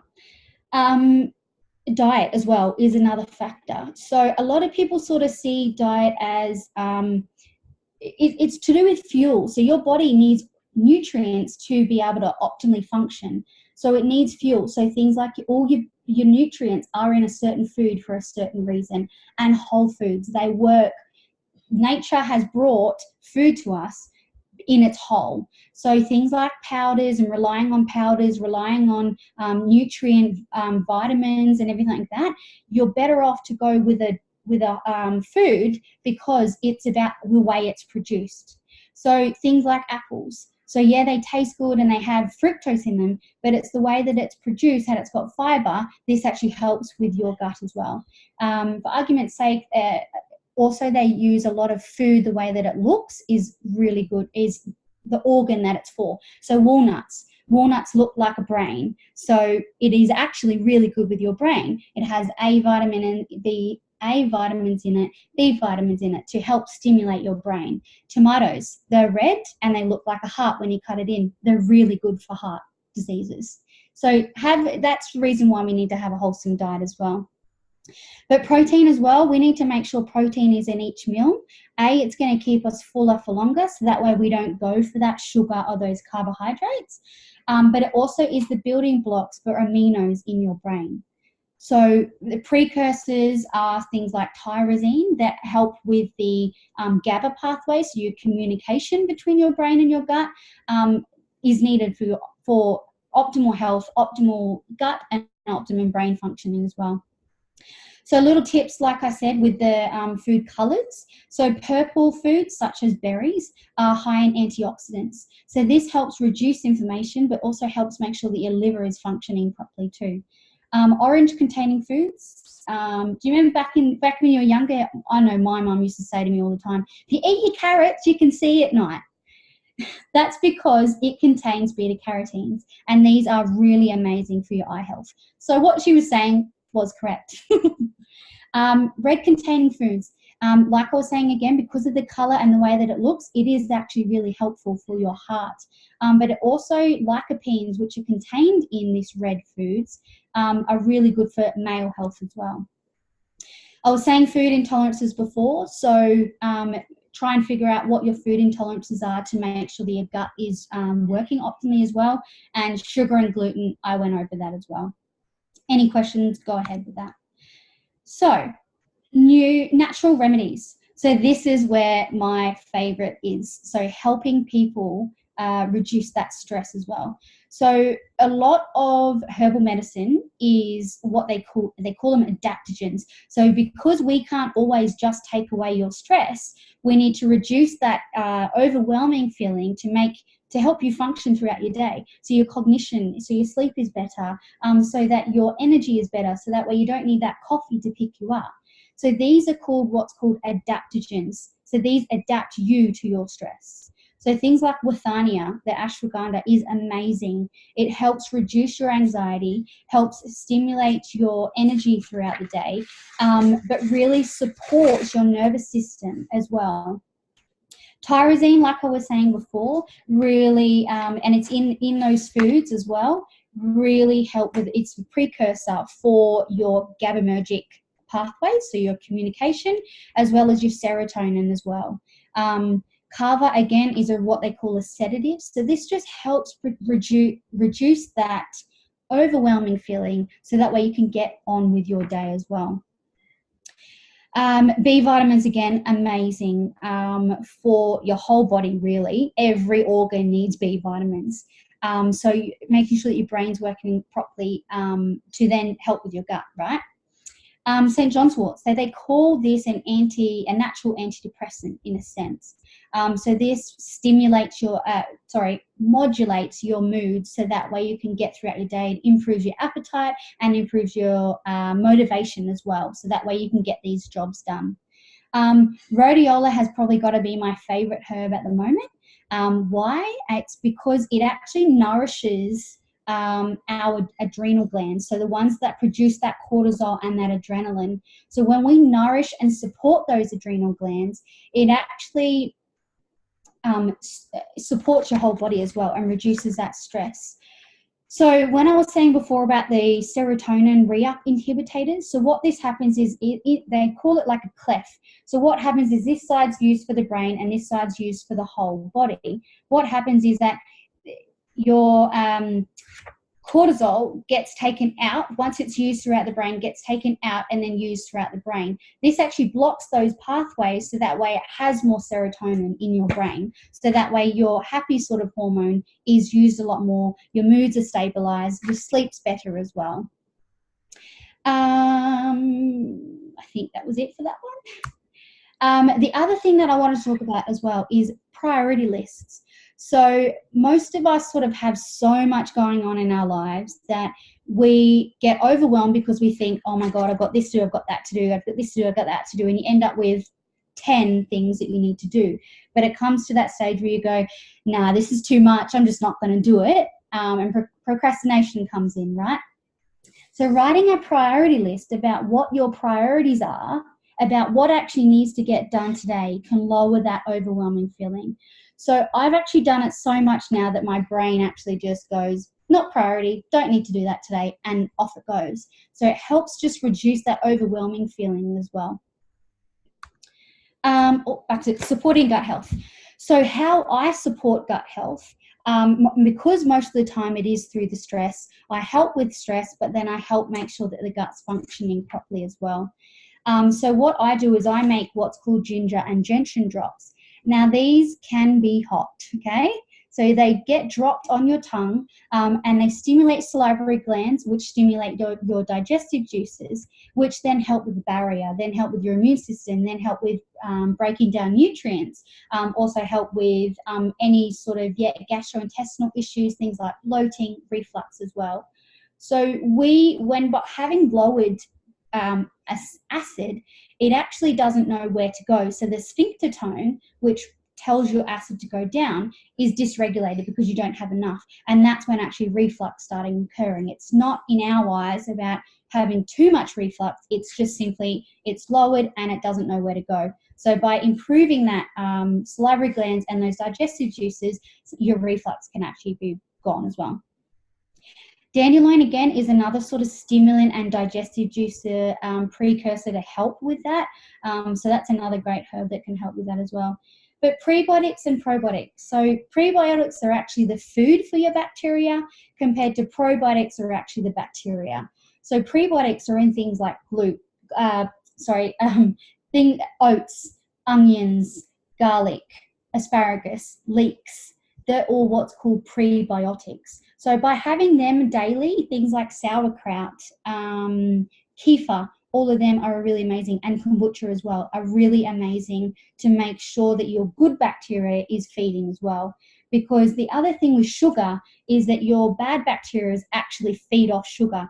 So it's a vicious cycle by saying that you use that sugar because you need the energy. Your gut bacteria then loves it and feeds off it, and then in a vicious circle, it increases those cravings for that sugar too. So it's not only your brain using it, but your bad bacteria is using it as well. So having both, having the prebiotics and the probiotics, are also amazing to help with your gut health as well. Glutamine, like in the picture, is amazing to repair those walls, those gap junctions that have been separated, to help with the barrier, to help with your immune system. Turmeric is an anti-inflammatory, so amazing. So any rheumatoid arthritis, any anti-inflammatory conditions, and anti-inflammatory in your gut as well, can decrease by having turmeric. It's amazing. Get it in your diet, getting in a capsule, amazing. You cannot go wrong with turmeric. And peppermint as well. So peppermint is actually cooling, so it improves that sort of reflux as well. But you can't go too much because it can actually stimulate that reflux as well. Also, the other thing with your gut is you've got to think of it like a fire. So if you're constantly having raw foods, smoothies, cooling sort of type of foods, then can actually reduce that fire, that digestive juice. But again, by having too much hot foods can actually do the same. So throughout your day, if you have a smoothie for lunch, or for breakfast, sorry, by adding ginger in it can actually make that warming aspect. But then by having either a warm food or a sort of stewed type of dinner or lunch can kind of counteract both of that as well. So just make sure you're having quite warming foods like ginger, turmeric, all of your sort of hot spices, a bit of chili as well, can really stimulate that fire as well. Yeah, I think that's me, Alison. Yay, thank you so much. Are you able to unshare your screen? I will do my best. How did that go? Stop share. There you go. Awesome. Thank you so much once again. Oh my goodness, so much information. I'm so glad I'm recording this. Oh, good. So much information. So, quick fire round. Emily's been really, really awesome in the background and has answered some really good questions, because I know that we're pushing for time and there are some people that are dropping off because of the time zones. So, one question that I desperately wanted to ask you in a quick fire round was, what is the best way to heal your digestive system? If you were to give me the first top tip to get me started and to see a difference, what would it be? Reduce stress. Okay. Yeah, reduce stress, because of, if you're just going straight in for your digestive juices but your stress is still occurring, that's still going to lower it. It doesn't matter what you do. So by reducing your stress, so trying to take away those stress, or use herbal medicine to reduce that overwhelming feeling to help you adapt you to your stress, that's number one for sure. Yeah, awesome. And how can we recognize stress within ourselves again? That overwhelming feeling, that feeling of unmotivation, of waking up after 6 to 8 hours sleep unrefreshed, by not being able to get through your day without needing coffee, not sleeping properly as well, just always on the go, all stress signs. Awesome. Okay, thank you so much. So we had lots and lots of conversations going on in the chat about blue light, yellow light. Jude came up with a Twilight app that you can download for older phones, and Joanna's husband's been getting involved. Thank you so much. To say that on Samsungs you can set the yellow light to come on at a set time, and we've been talking about different types of proteins and bits and pieces. Turmeric lattes, big favourite, massive advocate over here. And final question that we've got coming through, apart from lots and lots of thank yous. So, how can I digest grains better? I get badly constipated when I eat them, says Christine. Yeah. For one, probably take them out for time being, because clearly you're not having enough digestive juices to break it down. But things like digestive enzymes, unfortunately for me, I don't feel that digestive enzymes are your natural's ability, because you're putting something in there to break it down. So things like apple cider vinegar are amazing as well. So a teaspoon first thing in the morning in warm water. Yes, it's disgusting. It tastes like vinegar, I know, but it works. So things at home to do, lemon as well is also amazing in warm water, but be mindful that it can ruin the enamel on your teeth. So I tend not to tell too many people about it. But ginger and gentian drops, like I was saying, those are amazing. So yeah, improving your digestive juices to break down those grains eventually are amazing. But for now, or just reduce the amount, heal your gut, improve your digestive juices, and then bring them back in gradually. That was so good. Thank you so much, Hannah. That was just like so much information. That was one summit on its own. Definitely. I think if we put into place all of those things over, actually a good way of doing this is taking one aspect from each of these educators here tonight on the summit and putting those into play over the course of the year, so that you're actually actively doing something slightly differently and trying something out and giving yourself a really good time to really embed those habits and see how they stimulate and actively change your life. So thank you so much, Hannah. I really, really appreciate everything that you have shared with us. That was phenomenal. And again, I'll be giving you information on how to get in touch with Hannah and everybody else after the summit. Awesome. Thank you. Tamsin's saying she took so many notes on that. Yeah, absolutely. Okay, so everyone, thank you so much for sticking with us. This is just phenomenal. My mind is absolutely blown. So take some time now just to take a breath, take on board everything that you've just digested, dare I say, pardon the pun, and take some notes around what really stuck out for you through that session. Make any connections that you've got through the flow of the summit so far based on what you've currently released and what you have invited in. And I really want to take your thoughts at the end of this summit around those two things, you know, how they work together, how all of this information has contributed to the inspired action that you were given in that meditation to allow you to go forwards. So where are we at? So we've had 3 incredible speakers. Are we ready for number 4? Is number 4 ready for us? May I introduce you to the most spectacular Leesa Watt, who is our social media queen. Her commitment to business is outstanding. She immerses herself in your social media and creates strategic plans like no other. She will look after you. She will take care of all your social media needs, and she shines through every step of the way, turning what you need into gold. So Leesa is a Brisbane mum raising her 3 kids, and she is a Wonder Woman in organising everything and anything.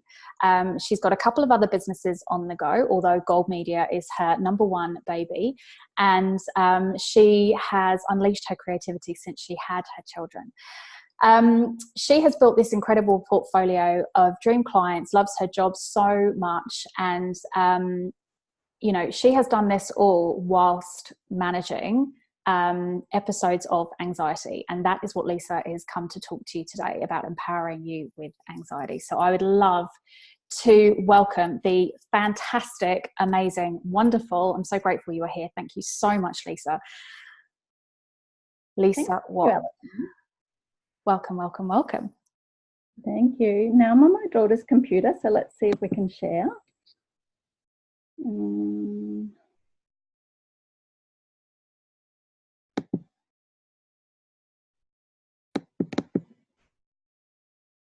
Can we see that?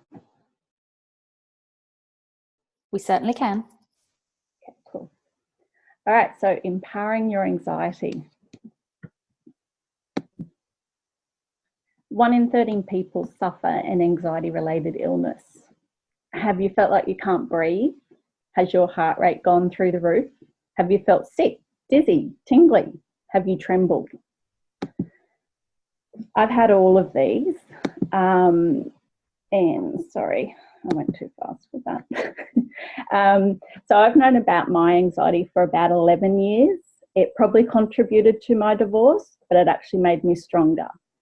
So I've been a sole parent and raised 3 children and managed 3 businesses. In the early days, I really struggled to accept my anxiety. I hated the words mental health, but I knew that I had to work on myself and not give in to it. So I became more determined than ever, and I'm a very determined person. I've created a toolbox that I use to deal with my anxiety. So if I need to regroup, restart, this is where I go to. So such things as diffusing essential oils. That diffuser's been on since about 3 p.m. this afternoon. I have quotes around the house, so mainly on my desk because I'm always there, maybe on the fridge. They're just like positive, inspirational, motivation type quotes just to give me that lift. I have started probably in the last 2 years working on goals and a vision board. And I've also been talking about my anxiety. So actually opening up and saying, hey, I have anxiety. I try to be as positive as I can. Everything gets turned into a positive with me.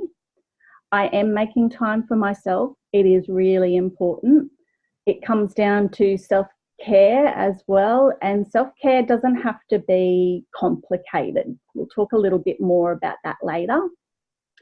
I've started to do lists. So I've got to-do lists everywhere. I write down in my planner, just keeping everything organised, but without going over the top, because if I organise too much, then I'm overwhelmed and then I'm in an anxiety state. So it's just finding that balance that works for you. In business, automation has been huge.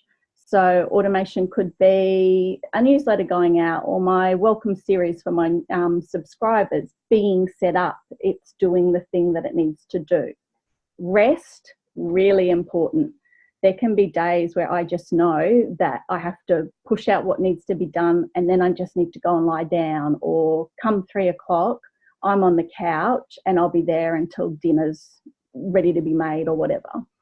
Exercise, and that doesn't need to be running a marathon. It can be Pilates and yoga. Meditation is wonderful, breathing and just sitting there in the moment, relaxing. Playlists, distractions. So if I feel myself going into an anxiety state, I might play on my phone, for example. Getting stuff done. So when I'm on a high of anxiety, I might run around the house and get it clean. So sometimes it's good. Seeking help, so GPs, counsellors, your natural therapies, etc. But most importantly, and it's something that I don't do well, and that's breathing. I think that might have skipped one. Sorry, this computer is very old. Okay, so listening to your body. You need to do what it's telling you. If it's saying slow down, slow down. You'll be the best person in your business if you stop and you listen. Anxiety can make you stronger, and therefore it is a perfect fit for being an entrepreneur. Don't let it sabotage your dreams. Your calm workspace. So create a work environment that makes you calm, organised and inspired. My desk has everything at its fingertips. So like I've got the kick-ass Mac over here, I've got inspirational quotes sitting there, and my favourite thing, the diffuser. This is one of the quote cards. I actually made these to fit in with little things that I say. I guess it's like an affirmation or words of inspiration that I use to push me through my anxiety.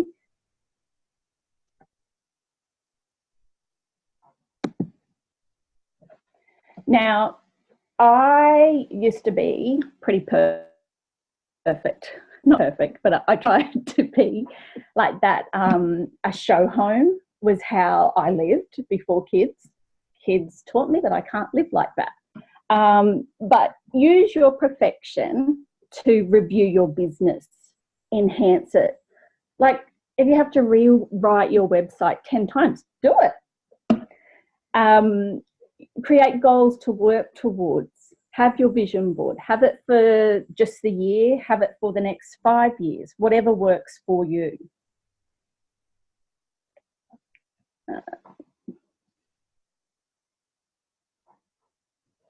And most importantly, with the vision board, display it where you can see it so that it's a constant reminder. So mine is my desktop wallpaper, and I've also printed it out and laminated it. So just wherever I'm working from on the day, I can take it with me as such. During the day, the night, whenever, I'll often have random scattered thoughts of what I can do in business. So I make sure that I'm recording them, and I'm using Trello at the moment because that's what works for me. And then I can take action later on. I've also gone back to a planner and I write my week out. So appointments, a list of 3 priorities for each day. That's really helping me. So that can be personal or business. It doesn't matter, but that's what I have to achieve, if nothing else, for that day. This is helping to boost my confidence in achieving. So whatever I can automate in my business, I'm all for too. everything needs to be simplified. So clients can book in to discuss their needs with me online. My MailChimp, as I said, takes care of my welcome series and so on.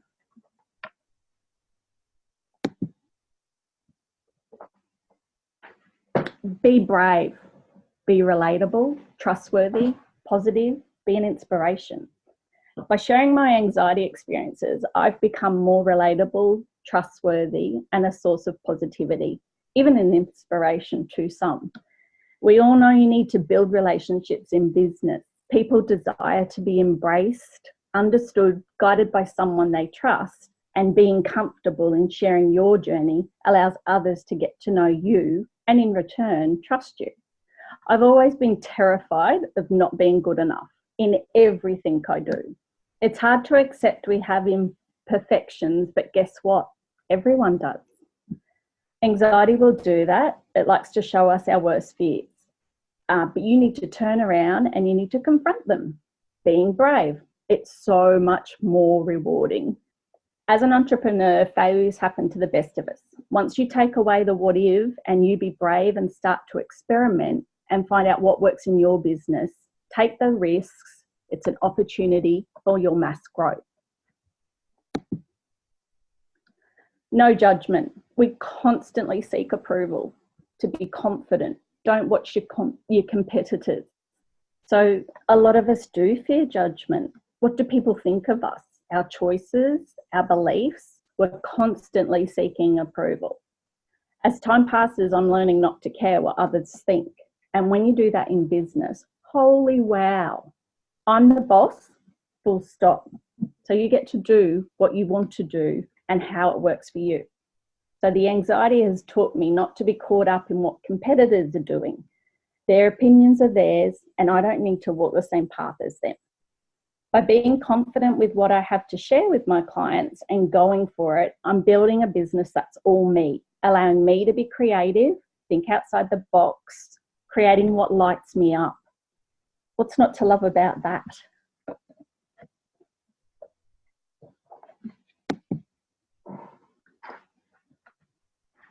When you embrace your anxiety, you're fueling your progress. So embracing allows me to have a powerful investment in my business. Anyone who's battled anxiety will tell you it's a fight. It can make or break you, but you are powerful. You need to fight for what you need, believe in, and stand for. Your business wants you to fight, to show up. And when you do that, doors open when you're not afraid to keep knocking, that is. So concentrate on what needs to be done and take care of you. I'm not sure I understand. Siri doesn't understand me. So taking care of you. Self-care doesn't have to be hard. You can stay at home, you can have a massage, read a book, walk on the beach, even binge Netflix. I've even created a playlist of calming songs and I use that to chill me out. I'm making time for exercise, but I'm choosing something that I like to do and something that I will show up for. So for me, that's been Pilates. I really try to get enough sleep. That's huge for me. I try to be in bed by say 10 and just keep it very regular so it keeps on going as such. Basically, you need to be proactive in these actions and not wait until you fall in a heap. So it's a matter of taking care of yourself constantly to push the anxiety to the side. So when you take care of you, you won't burn out in your business. You'll have the energy to dive in and get the job done. You need to carve out time though for work, rest and play. It is really important. If that means that you need to delegate duties, pick out the ones that you don't know how to do, you can't maintain, you don't have the time. Concentrate on what you actually like doing in your business, what actually pays the bills. You're the boss, you get to choose this. And if that means your social media, perhaps I might know someone that can help you out there. Anxiety is an ongoing journey. You can't switch it on and off as you please. So get your toolbox and tackle it. Business is the same. You'll have off days and that is okay. The ups and downs are how you learn and grow. Once you understand that your business is ever evolving, you'll get through the hard times. I love the choice of each day, being able to choose how I work and where I work from. If my anxiety is running rampant, I'll get in, do what I need to do to service the clients, and then take care of me, however that may be.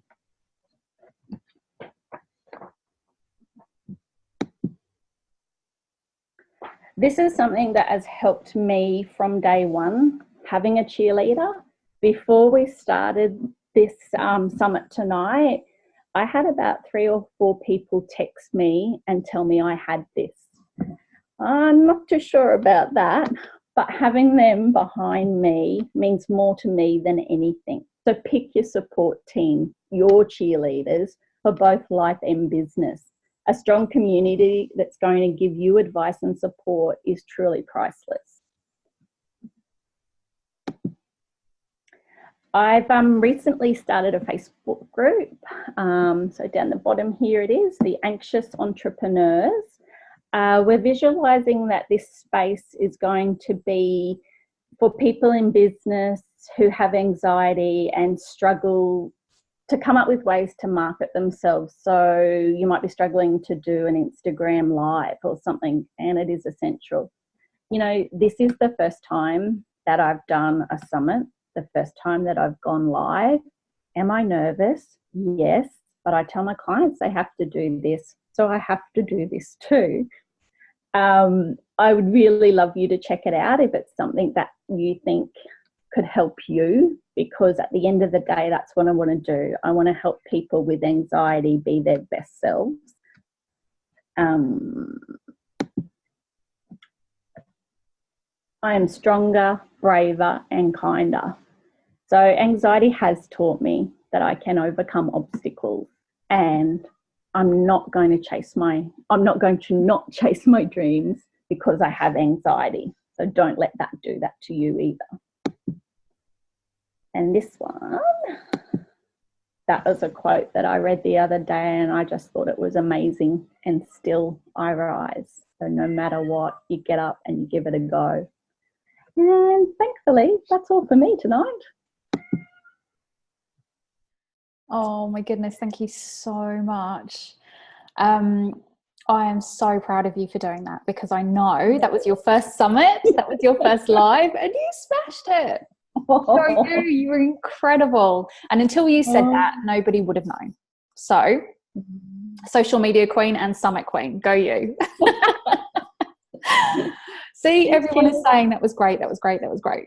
That was so good, so good. So I've got a couple of questions if you're still ready to go. Yes, I'm okay now. I love the story about, you know, how anxiety has been with you for such a long time. And, you know, when was it that you started to realize that you could take control? Because I think for me, I've noticed that I would never have called it anxiety, but I would have said that I've been anxious. I've had, you know, moments and I've doubted myself, and it's stopped me from doing things and held me back. But I would have thought that, you know, I wouldn't have said it was as serious as anxiety or as you know, debilitating. But, you know, hearing you, it probably was. I just didn't want to accept it and admit it. So for me, that's really quite empowering to say, actually, that can happen to anyone and at any time. So at what point did you identify it and kind of then take that control? So when my daughter was 2 was when the GP said that I had it, but I was in complete denial. So it probably took me, I reckon, another 2 years, because I think,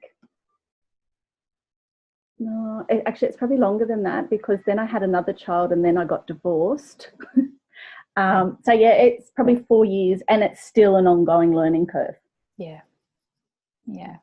I think it is one of those things where when you said, you know, you recognize it and now you talk openly about it, you've just accepted this is an aspect that you experience. It's not who you are. Yeah, it doesn't define me. which is so empowering. And I think that's the shift and the difference. I think when people, you know, potentially think of stress or depression or anxiety or all the things that we've been talking about tonight, you know, there's an aspect in there, I know it's been true for me, that I've thought, well, that then makes me, and if people think that's a part of my personality, that's all there is to me then.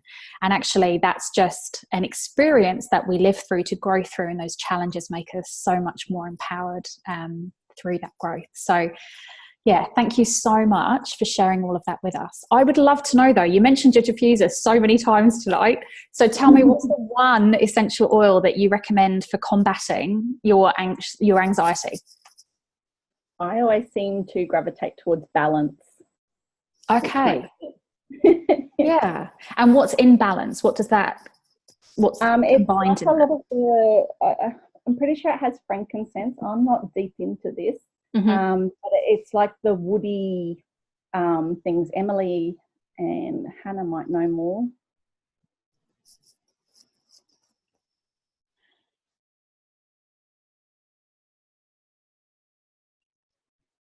Just wait and see if they type anything in the chat box. I think Hannah was saying earlier maybe lavender, and I can't remember what Emily was saying. But yeah, and some of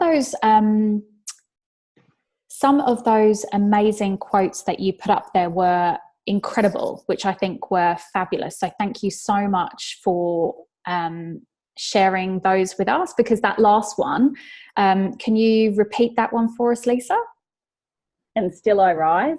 Yeah, that one gave me tingles. I was like, yeah, that one was potent. Okay, so Emily is now saying anything woody and earthy helps with anxiety. Also, clary sage. Christine, the Indian herb, asanga or something like that. Bergamot, great for anxiety without making you too tired. Awesome. I think anxiety makes you quite tired as well, there, doesn't it?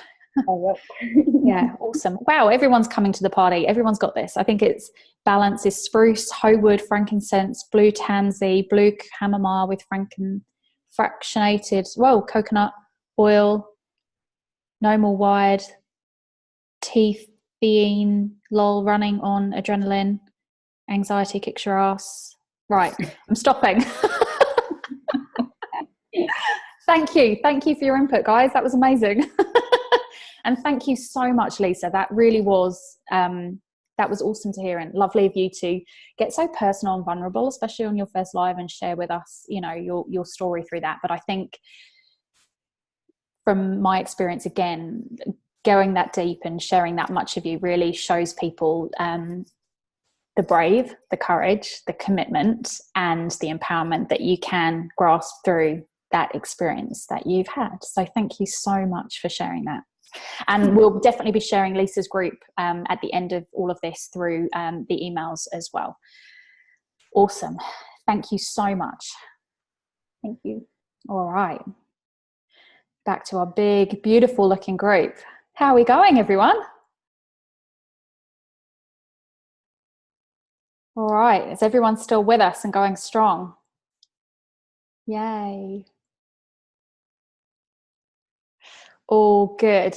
Awesome. Thank you so much. Oh, another big deep breath from me. This is such a wealth of information. So take a Joanna's in bed. That's perfectly fine. Leesa, loving it. Switched off. So I'm peppy till the end. Yes, I hear you. That's a good idea, Jude. All good from Fiona. Awesome to have you still with us. Michelle gone to get some dinner. That's fine. Keep the sound on. You can still hear us.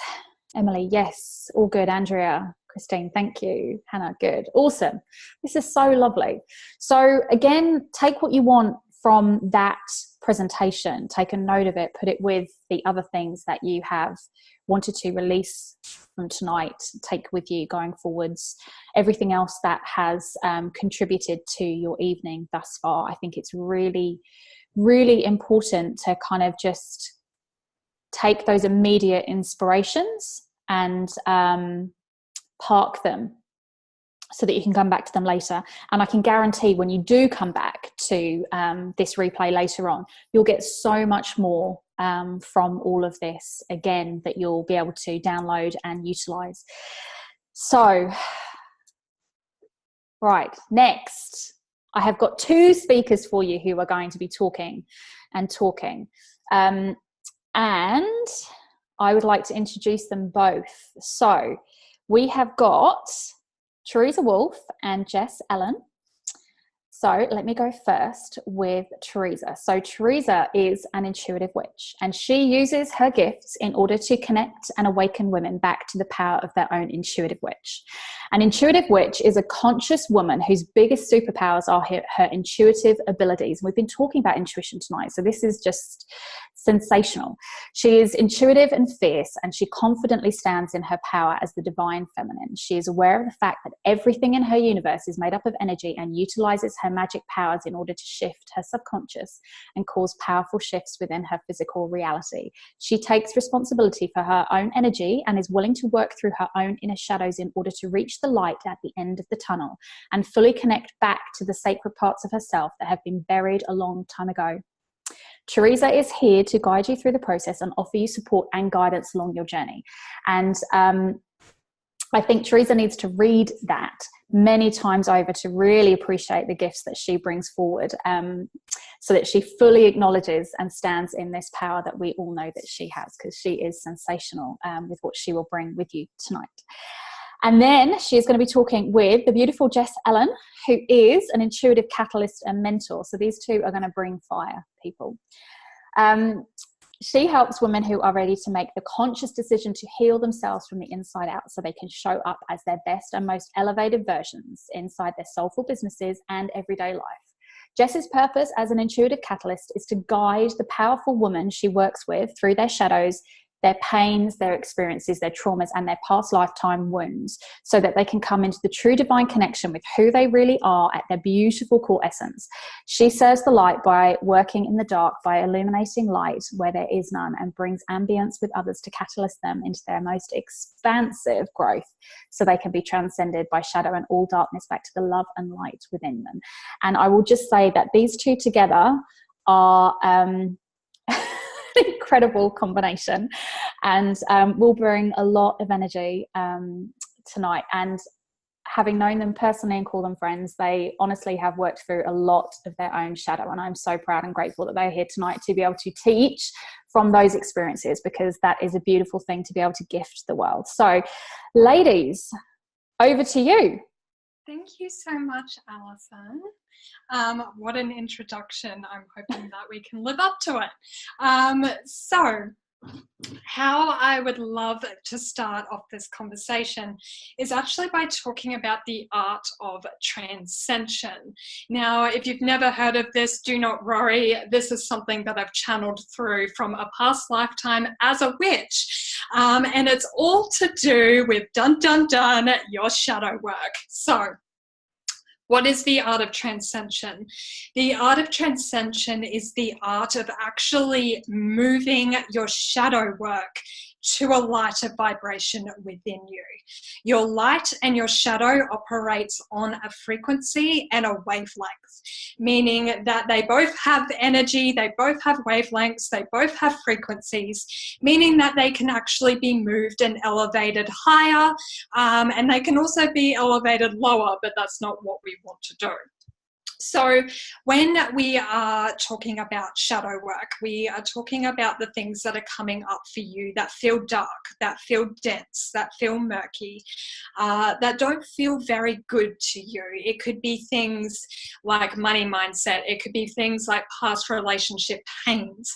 It could be things like, mentalities around health, or even things like anxiety and depression. It's all consistent of a shadow-like frequency and wavelength. The art of transcension is basically a process that you can actually go through in order to move your shadow work back to a lighter vibration within you, actually transcending it back to love and light, meaning that it's no longer affecting you to the point where it's feeling really dark, it's feeling really dense, it's feeling really gross and heavy and everything like that. So how do we actually utilize the art of transcension?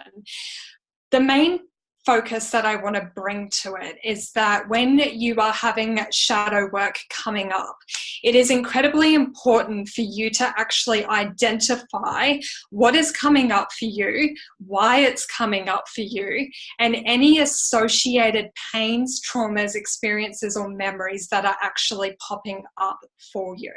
So for instance, as an example for me, I had some past relationship pains coming up recently.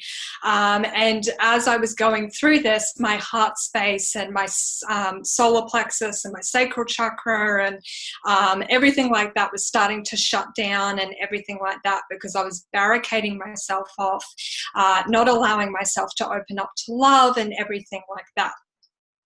So I took this experience that I was having and I really looked at the situation that it was bringing forth for me. So it was bringing forth memories. It was bringing forth memories of this person. It was bringing forth experiences.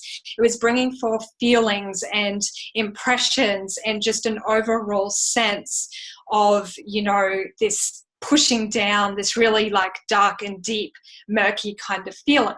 So I actually took the time to write out where this shadow work was actually, you know, pinpointing certain factors about where this shadow work was coming from. So there were certain things that were said to me in this relationship that were really impacting me. So I was writing those dot points down. There were certain feelings and emotions that were coming through in this relationship. So I was writing those dot points down. I was going through every single instance that I could think of that was connected to this relationship and all these feelings that I was feeling, so that I could actually start to go through and actually heal those things one by one.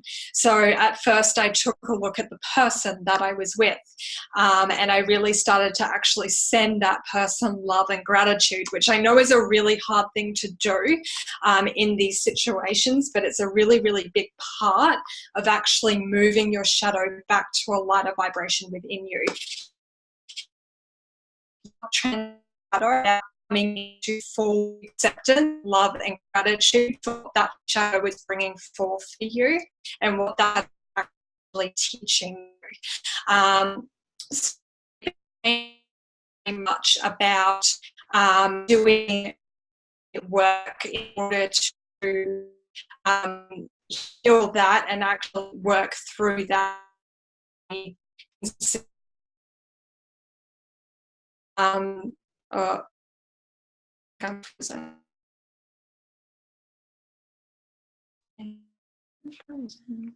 We're just losing you at the minute, Jess. I'm not sure if you can still hear us. I can hear you, but I think we're... are we back? I've got your voice, but you're frozen. Okay. Kind of. Kind of. Okay. Okay, give it a go. It's better now. Okay. So as we were going through these situations and like taking a look at these instances, I was really honing in on the experiences and the memories and everything that was coming forth for me. And I had to go through and heal those one by one. It is a process. It is not going to happen overnight. And that is the number one thing that I cannot stress enough. Your shadow work is multi-layered. It is always going to be multi-layered. It is going to feel like you're literally starting at the top of the iceberg and you're literally chipping your way down, all the way down to the deep, darky, murky depths of it all, in order to get to the actual root cause of the problem. So with the art of transcension, it's literally about identifying those aspects that are coming up for you, really honing in on them, really taking the time to pay attention to what's actually coming up for you. Because I guarantee you what's coming up for you on the surface level isn't actually what the root cause of the problem is. You need to actually be willing to actually pick up a shovel and start digging in order to get to the bottom of the root cause of the problem. And it will take time. As human beings, our number one human emotional intelligence response when we are experiencing hard things, or we're going through hard things, or shadow work is coming up, our number one response is actually to run the other way, because it's too hard. It's too hard. We just want it to be simple. We just want to like say our affirmations and be freaking done with it. But unfortunately, that's not how it works. You actually have to be willing to really dive deep into why it's coming up. It might just be that, you know, it might be on the surface, yes, it's relationship pains and everything like that, but down to the root cause of it, it could be something that mum and dad said to you when you were 10 years old that's really affecting the way that you view relationships. For me, it was actually something that my grandparents said to me about relationships when I was like 6 that really like messed up my view about it. So I was contributing to all this shadow without, you know, really actually honing in on the root cause of the problem. And when you get to a point where you've identified all these points and you're like, okay, I'm so ready to move this now back to a lighter vibration within me, it becomes a point of actually sending that shadow love and gratitude for what it's teaching you. Again, freaking hard, because it's like, oh damn, I've got to like send love and gratitude to all these things that have hurt me, all these people that have hurt me, and everything like that. But you've got to realize that it cannot be moved unless you start sending it love. Because if you don't start sending it love and you don't start sending it light, it isn't going to transcend and move in that vibration. It's going to stay absolutely stagnant.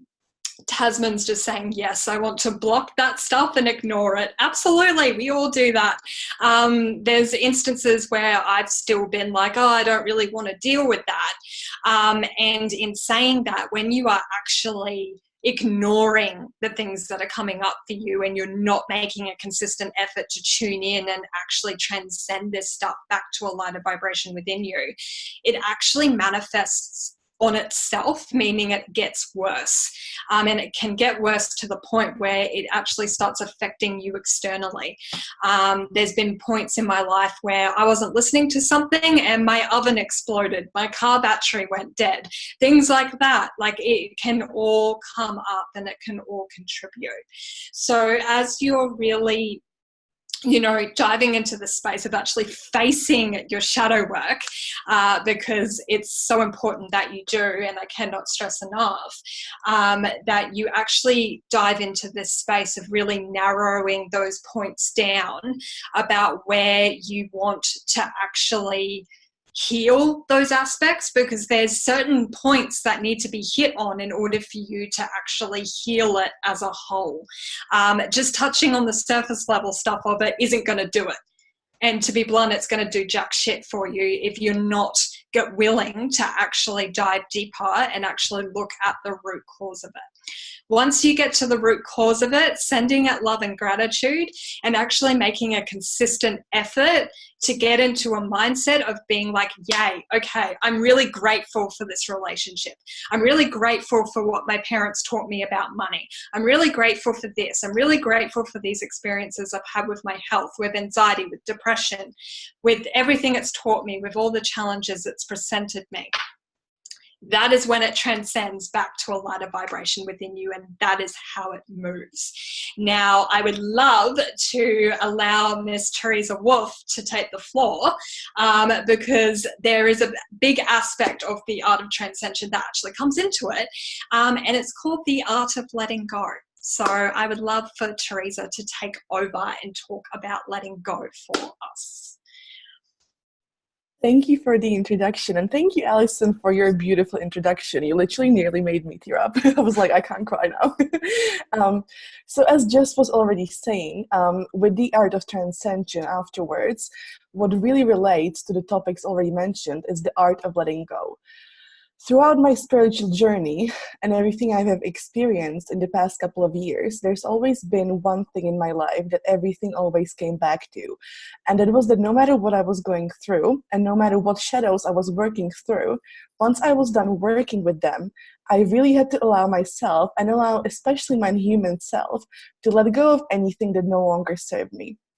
And in the beginning of my spiritual journey, this was such a hard concept to grasp, because as humans, we want to hold on to anything in our lives that we think is essential for our happiness, and we don't want to just let go of things, even though on a soul level we know they don't serve us.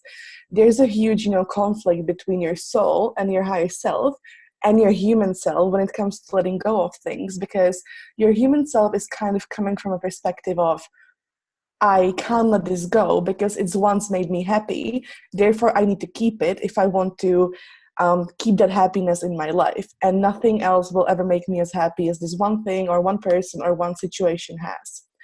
On a soul level, we know that that's not true, and we know that whatever is causing drama or anxiety in our lives isn't for our highest good. But oftentimes that's not how we necessarily see it. So no matter what shadow I was working through, I really had to become super honest and vulnerable with myself about the things I needed to let go of.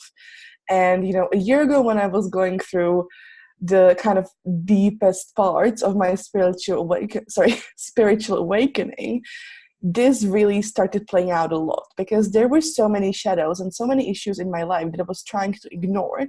On a soul level, I knew what I needed to work on, but as Jess already mentioned, you don't want to deal with the really deep and dark stuff that's going on within you and within your soul, because it scares you. And also, I think in a community where manifestation and the law of attraction are mentioned so heavily on Instagram and Facebook and in almost every course out there, it seems unnatural for us to be focusing on something that we don't want to deal with, because you're told that your thoughts manifest your reality. So we almost go like, well, if I focus on my shadow, that means I'm going to attract more of it.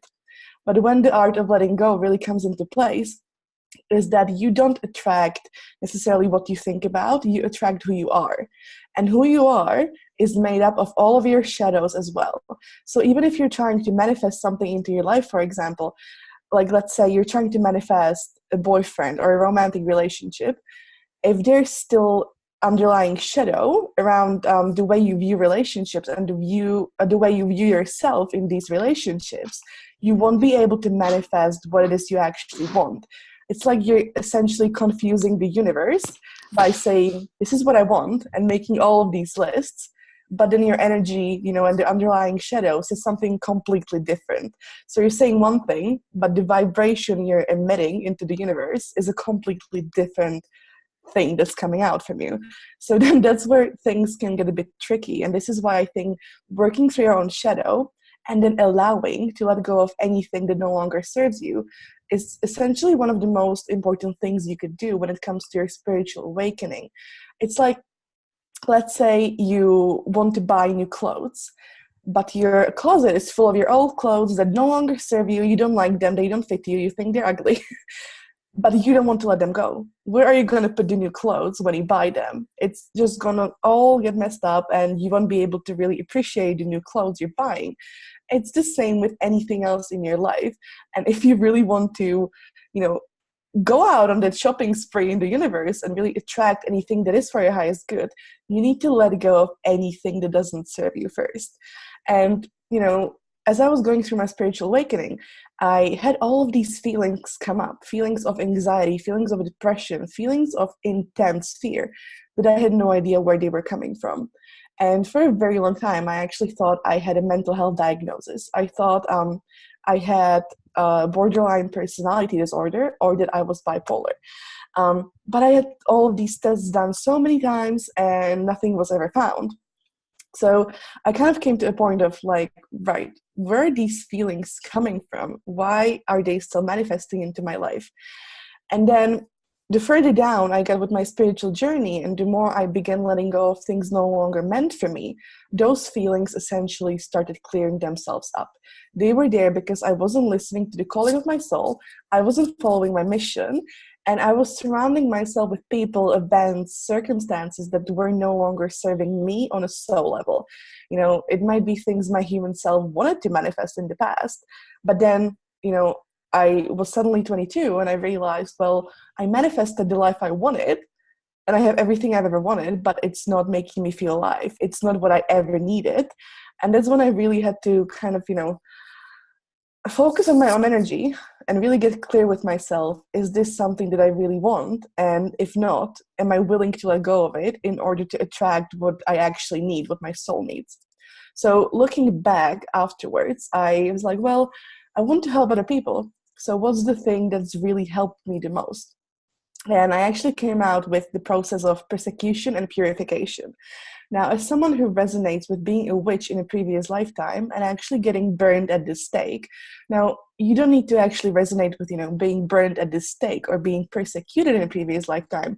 It's also a lot about being silenced in a previous lifetime as a woman who was trying to follow her gifts, you know, of intuition, of being a healer, but couldn't because of the time when we were living in. So the act of, the persecution and purification process is all about letting go of anything that is making that part of you feel persecuted. So with the persecution part, it's literally about getting very clear about what is making you feel unsafe in your life and what makes you feel unsafe when it comes to embodying your gifts. You know, this could be intuition, this could be your healing powers, this could just be anything that makes you feel like you can't follow your mission and feel 100% comfortable while doing so. For me, this meant letting go of most of my old friendship group because it was people who didn't make me feel safe enough to come out and be like, well, you know, I'm clairvoyant, I am intuitive, I want to have my own business, I want to help other people heal. It almost felt like if I were to mention this to some of the people in my life, I would be persecuted all over again. So anything that is making you feel that way has to go. I don't care what it is. I don't care who it is. If it doesn't make you feel happy, if it doesn't make you feel safe enough to embody those gifts that, you know, we all have. Oftentimes people tell me, well, I'm not gifted, I'm not intuitive. Everyone is gifted. Everyone is intuitive. It's not a power that's only given to some people. Everyone is. But if this is not something that you have been able to connect with up until now, it's because there are things in your life that need to be let go of first before you can subconsciously tap into that power and really begin utilizing it. It's because something is making you feel unsafe in your life. It doesn't have to be physically unsafe, but just on an energetic level, you know, vibes speak louder than words. So if there's anything and anyone making you feel that way, they need to be let go of. And oftentimes as humans, we think, well, if I let go of this person, you know, I'm never going to find anyone else. I'm never going to find another friend. I'm never going to find another boyfriend. It doesn't work that way. Like I already said, you have to clear out the space first for anything that's meant to be to come into your life, because it's not going to come into your life if your vibration is occupied by something that's no longer meant to be there. So that's kind of the persecution process. Really getting clear on why do I feel this way, what is making me feel unsafe, and then allowing yourself to actually let go of it and to stop holding on to things that aren't meant for you, because the holding on to things that aren't meant for you part actually does more damage than letting go.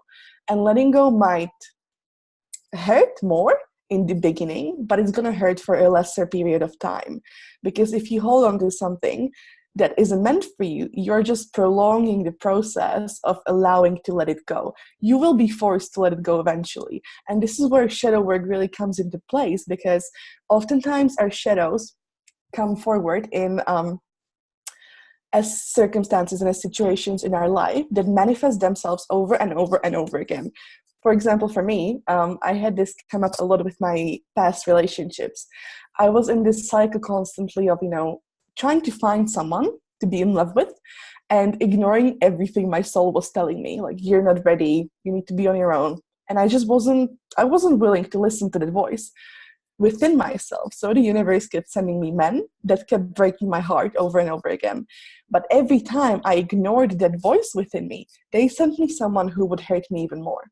And that's kind of how the universe works, it can talk to you in terms of your intuition, but oftentimes it tries to talk to us with events in our life. lives. And if we ignore them, they will send us something much stronger and something that's going to kind of shake you up even more. So let's say you get your heart broken once and you heal from that initial heartbreak, but you refuse to go really into like the depth of it and be like, well, what are the beliefs that caused me to manifest this person in the first place? And you kind of still ignore the part of yourself. The universe thinks, well, she's ignoring this one, so clearly it wasn't strong enough. We didn't communicate well enough. So we need to make the next heartbreak she goes through even more painful so that she finally gets it. And, this cycle can repeat itself with anything in your life. And the more you ignore it, the kind of, worse it will get, the more intense it will get, and the more you will literally be forced to stare your shadow into the eye and really deal with it. So, by letting it go and by working through your shadow, when you get that first initial calling from your soul is actually the best thing you can do, because that way you're not prolonging anything and you're not hurting for longer than you should.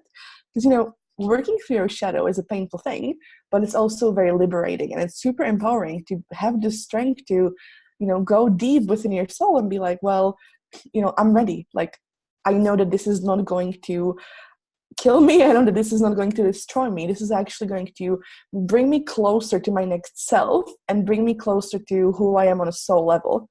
So that's the persecution process. And then the purification process is all about kind of not changing necessarily, but reevaluating anything that gets to stay. So once you've made your list of, okay, well, what do I need to let go of that is making me feel persecuted? And what do I need to purify? For me, this was really all about allowing myself to be honest and vulnerable and to show up in my most authentic form.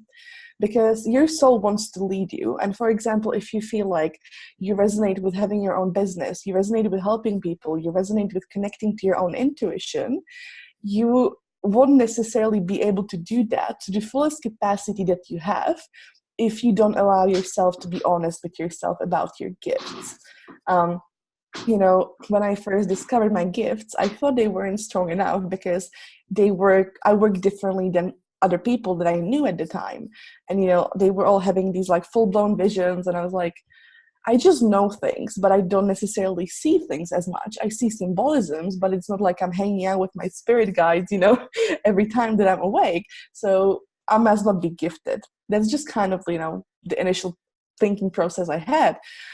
But the more I went down my journey, the more I realized that every gift, even though some might be similar, let's say Jess and I, and even Emily are both clairvoyant, all of us are clairvoyant, but we all work differently. It's not like, oh, we're all clairvoyant, therefore we work in exactly the same way and we see the same way and we see the same things.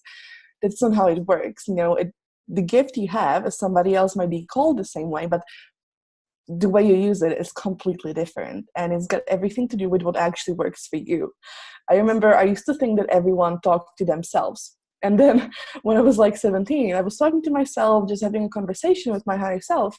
And my dad walks past my room and he's like, who are you talking to? I was like, my higher self. And he's like, you're what? I was like, don't you talk to that version of yourself? He was like, no, you're weird. And I didn't actually realize that what I was doing at times was considered special.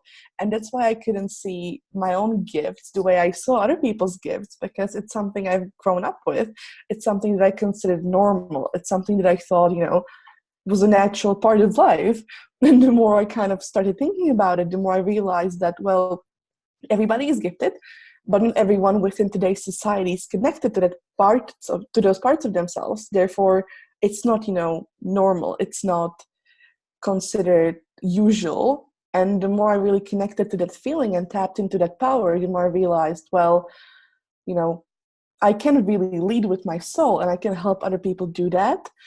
So the way I kind of see the purification process as well is that because I do resonate with being burnt in a previous lifetime, the purification process was all about allowing myself to show up in my most raw and authentic form so that I could finish the mission I had before I got persecuted.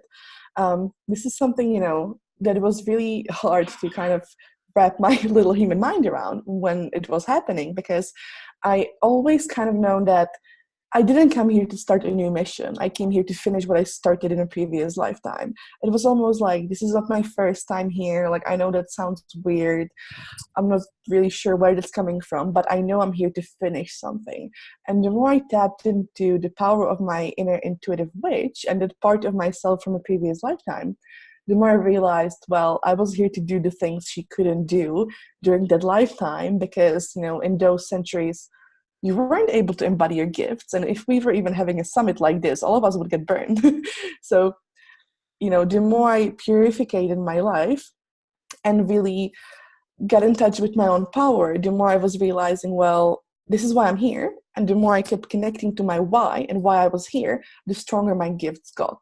You need to find out why these things are coming up for you and work through the shadow, but you also need to find out why you're here, what your mission is, and then you can really purify anything that gets to stay in your life so that it fits into that vision. And you know, there's so much collective fear coming up about this, about embodying your gifts, because subconsciously, if you know, believe in a previous lifetime of yours and you know that something bad happened to you because you were embodying that power, chances are subconsciously, even if your human self isn't realizing it, that fear is still there. And you're still like terrified to embody your gifts, you're terrified to start your own business, and you don't know where it's coming from. You might be a very confident person usually, but when it comes to these things, you're like, I can't, I'm gonna die if I do. That's coming from a previous lifetime of yours.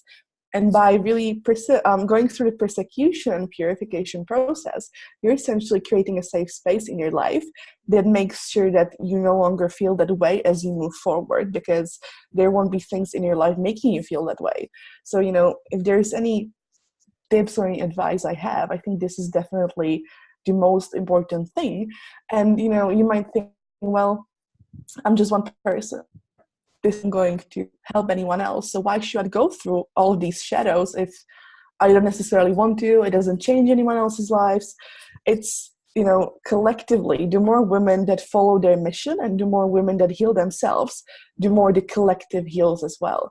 So even if, you know, you don't have your own business, you are still helping raise the vibration of the higher collective and of the divine feminine, because by healing yourself, you literally help other women heal. So, you know, I think I've been talking for long enough now, so I'll go back to Jess now. But this is just everything I wanted to mention, and I know I've been rambling on for a bit, but I think all of these things are really important to talk about, especially if you do resonate with, you know, having that previous traumatic lifetime experience. Thank you so much, Tereza. You're amazing. I just wanted to close off with a really important point that I realized that Tereza herself realized. And this is a conversation about dark workers and light workers.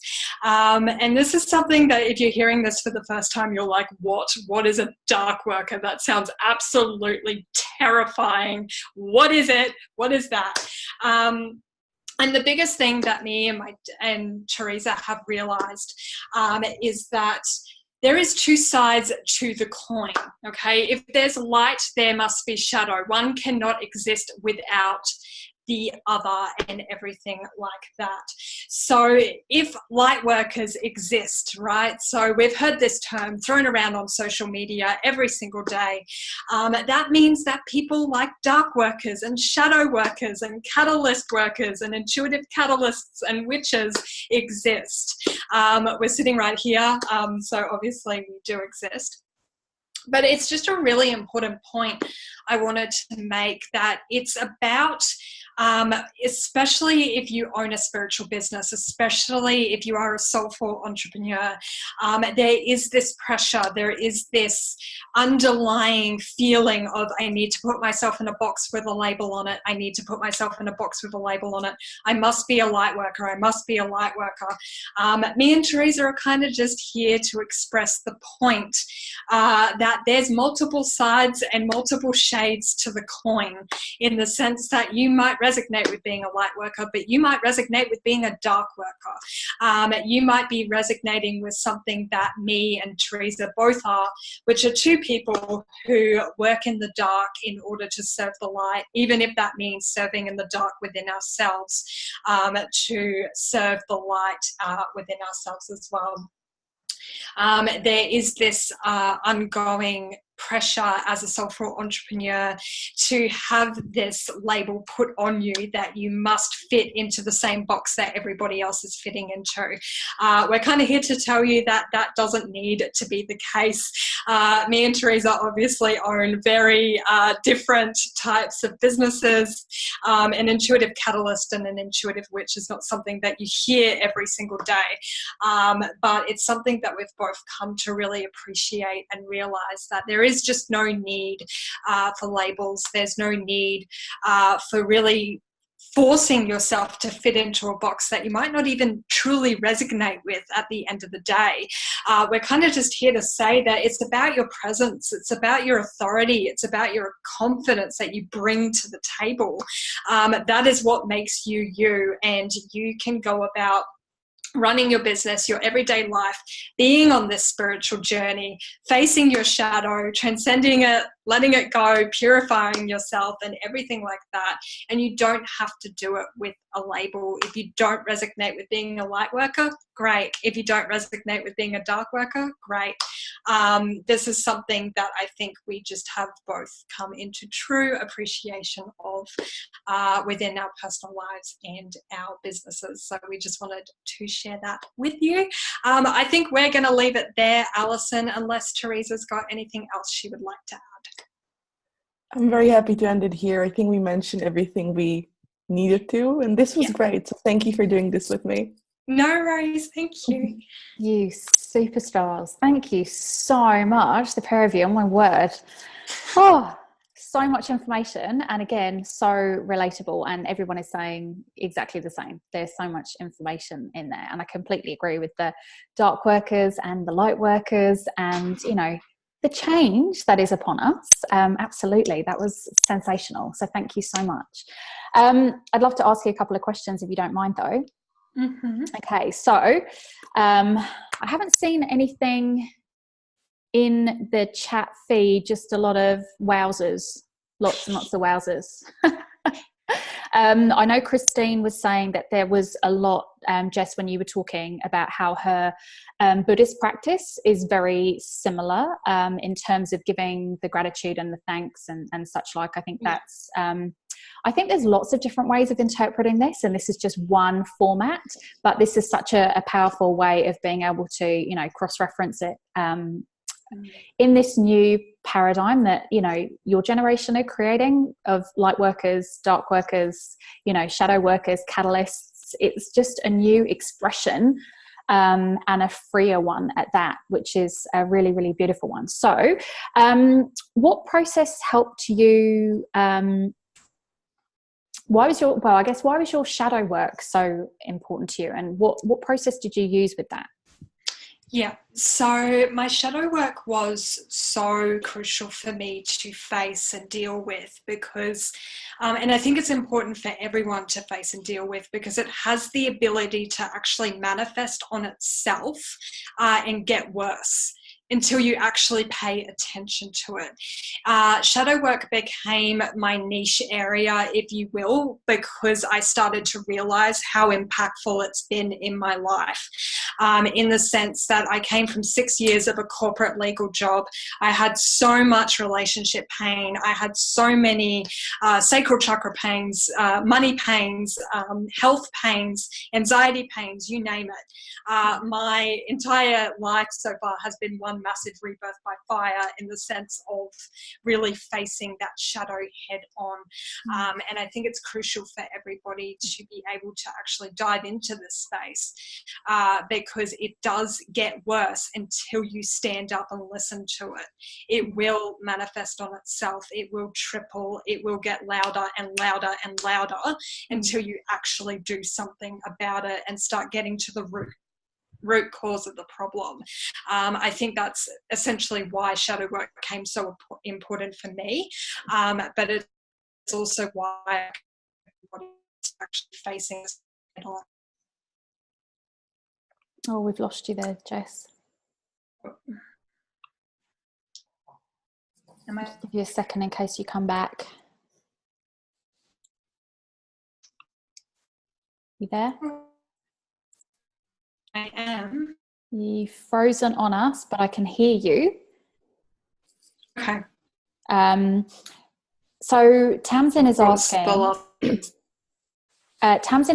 how do you start giving gratitude to something that you've only given negativity to for so many years? That's such a good question, because I can understand we're so conditioned to be so disgruntled about so many things that cause us pain. How do you start giving gratitude to something? How do you flip that switch?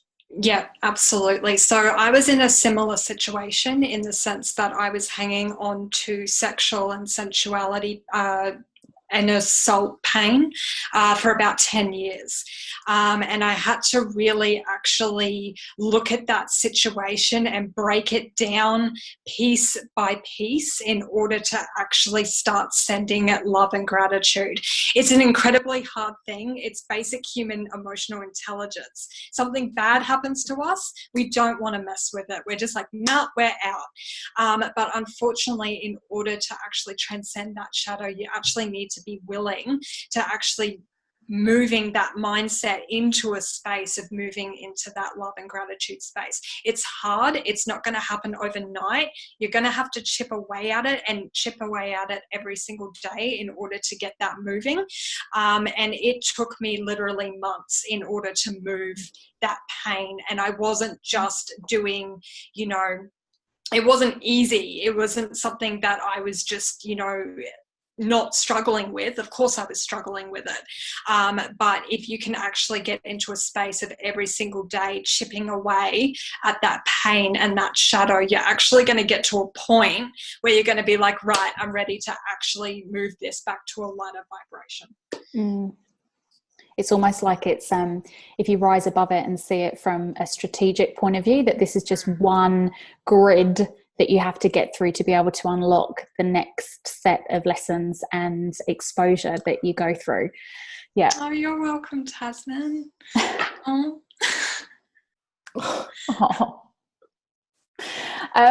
Okay, so where was I going to go next?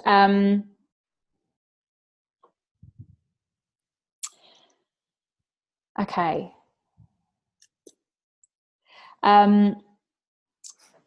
Lost my moment in giving Tasman a moment. Thank you so much, Jess. No, you're so welcome. Okay, so Tereza, I would love to know from you. I love the piece about when you said if you don't face it the first time, you get the same lesson over and over and over again. That is so true. And yeah, I think that is a powerful thing. If you go back through all of the lessons that you've learned over the course of your lifetime, how many of those examples have shown up over and over and over again, and how many of them have, you know, exploded in the degrees of issue and challenge and emotion that you face. It's just phenomenal. But where I wanted to start was to find out from you the process that helped you to, throughout your journey as an intuitive witch. Okay, thank you. Well, like I already said, it's definitely the persecution and purification process, and I would recommend that to anyone. The reason I started utilizing that when it comes to working through my shadow is because I felt like no matter what I was doing, no matter how many affirmations I was repeating to myself every day, no matter how, you know, many meditations I did, no matter how much I, you know, read about the law of attraction, nothing was like quite happening. And then even if something good happened, it would be followed by this cycle of, well, I'm happy and then it's down again. I'm happy and then it's down again. And, you know, my growth in the spiritual area before I started utilizing these practices, it was never steady. It was never stable. It was very sporadic and all over the place. And this just kind of made me realize, well, there must be something making me feel this way. There must be something blocking my energy from receiving what I'm actually trying to manifest into my life. what is it and how can I work with it rather than against it? Because so many of us look at our shadows and we're like, well, I have to work against it. Like, I have to beat it.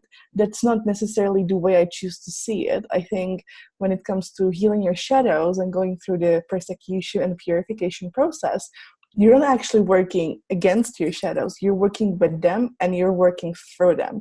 It's like the quote that says the only way out is through. You can't, if you ignore it, the lessons will just keep repeating itself. And this is literally like in school, if you fail a lesson, what do? You have to retake it next year, next semester, you have to do it again until you've passed. And that's kind of how I choose to see it, is if you fail a lesson in life that the universe is trying to teach you, it doesn't mean that you get a free pass. They will literally, like, Spirit will keep pushing things and events and people onto you that will make you kind of it will force you to deal with those things and to essentially pass that lesson eventually. So, it's something you can't avoid. And I think if there is a practice that really helps you go through that shadow, and it's like a essentially step-by-step guide how to do it. I wish I had it when I was going through what I was going through, because looking back, I didn't really know anyone who talked about shadow work. I didn't know it was a real thing. I was kind of just like, well, why am I being forced to deal with all of these things and these like awful emotions if all I'm doing is trying to like repeat affirmations and I'm trying to think positively? It wasn't until looking back that I realized what it was I actually did to get through it and why it was happening. And I think that comes down to looking at the bigger picture. There was a question from Tamsin about how to give thanks to something that's caused negativity in her life for so many years. When I'm trying to send love to people who have hurt me, I find it easiest to do that when I first begin giving thanks for the lessons it's taught me and for who it's made me grow into. And then when I really focus on that and I focus on how has this made me grown, how has this made me elevate my energy, like how has this helped me align with what I actually want, and how has this triggered me into growing into the person that I am today, when I begin giving thanks for that and for who I am at the moment, thanks to everything that's ever happened to me, the more I am able to give thanks for the actual person or the actual situation who's caused that in my life. I think that answers the question. Totally does. Totally does. I'd love to have you answer one of Joanne's questions here, though. Is there a way you can help a loved one who's stuck in that over and over lesson cycle? That's something that really resonates with me, actually, because my mom, this is something really vulnerable, but I'm going to share. She has actually been very mentally unwell for a very long time now. And when I was, between 15 and 18, it actually got to the point where we had to have her admitted to a mental health hospital against her will, because she was constantly in danger to herself and she kept threatening with suicide and, doing all of these really dark things. And that's, really made me resent her for a while there. But then when I started my spiritual journey, I at first tried to help her, and I thought I could kind of force the journey I was on her almost, and that we could go through our shadows together. But I think at the end of the day, you can send people love, you can send people light, but you can't make someone face their shadow. You can't force someone into dealing with those parts of themselves. And as much as we want to, I think all we can do, and this is something really hard to accept, but I think all we can do is focus on our own healing. And those people who are meant to see that healing and be inspired by it and then in process heal themselves, they will do that because it's a part of their soul contract, and it's a part of their journey that's already been agreed upon. But then I believe there are people whose souls have just become kind of lost within the human dimension, and no matter how much we try to help them, it's not going to happen if they don't themselves want to heal. And that's so hard to grasp like your mind around. It's like, well, I can heal myself, I can help heal other people, but why can't I just help this one person that I love the most in the entire world?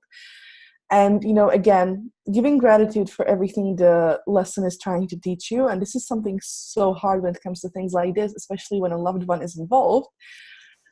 But at the end of the day, I believe you need to realize that it's happening it's not happening to you, but for you. It's always teaching you something, no matter how hard that lesson is. And I believe that at the end of the day, when we've come here and when we incarnate into this physical reality, we've already agreed upon some of the lessons we have to go through. And I think that's kind of empowering, knowing that whatever I'm going through, my soul chose for me because it knows that I'm strong enough to handle it.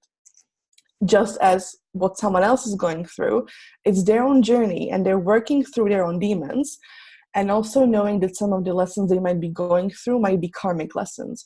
For example, I tried tuning into my mom's previous lifetime, and I could, feel as to kind of why what was happening to her was happening. And I realized that it was more of a kind of karmic lesson she needed to go through in order to then be able to kind of set her soul free in the bigger picture.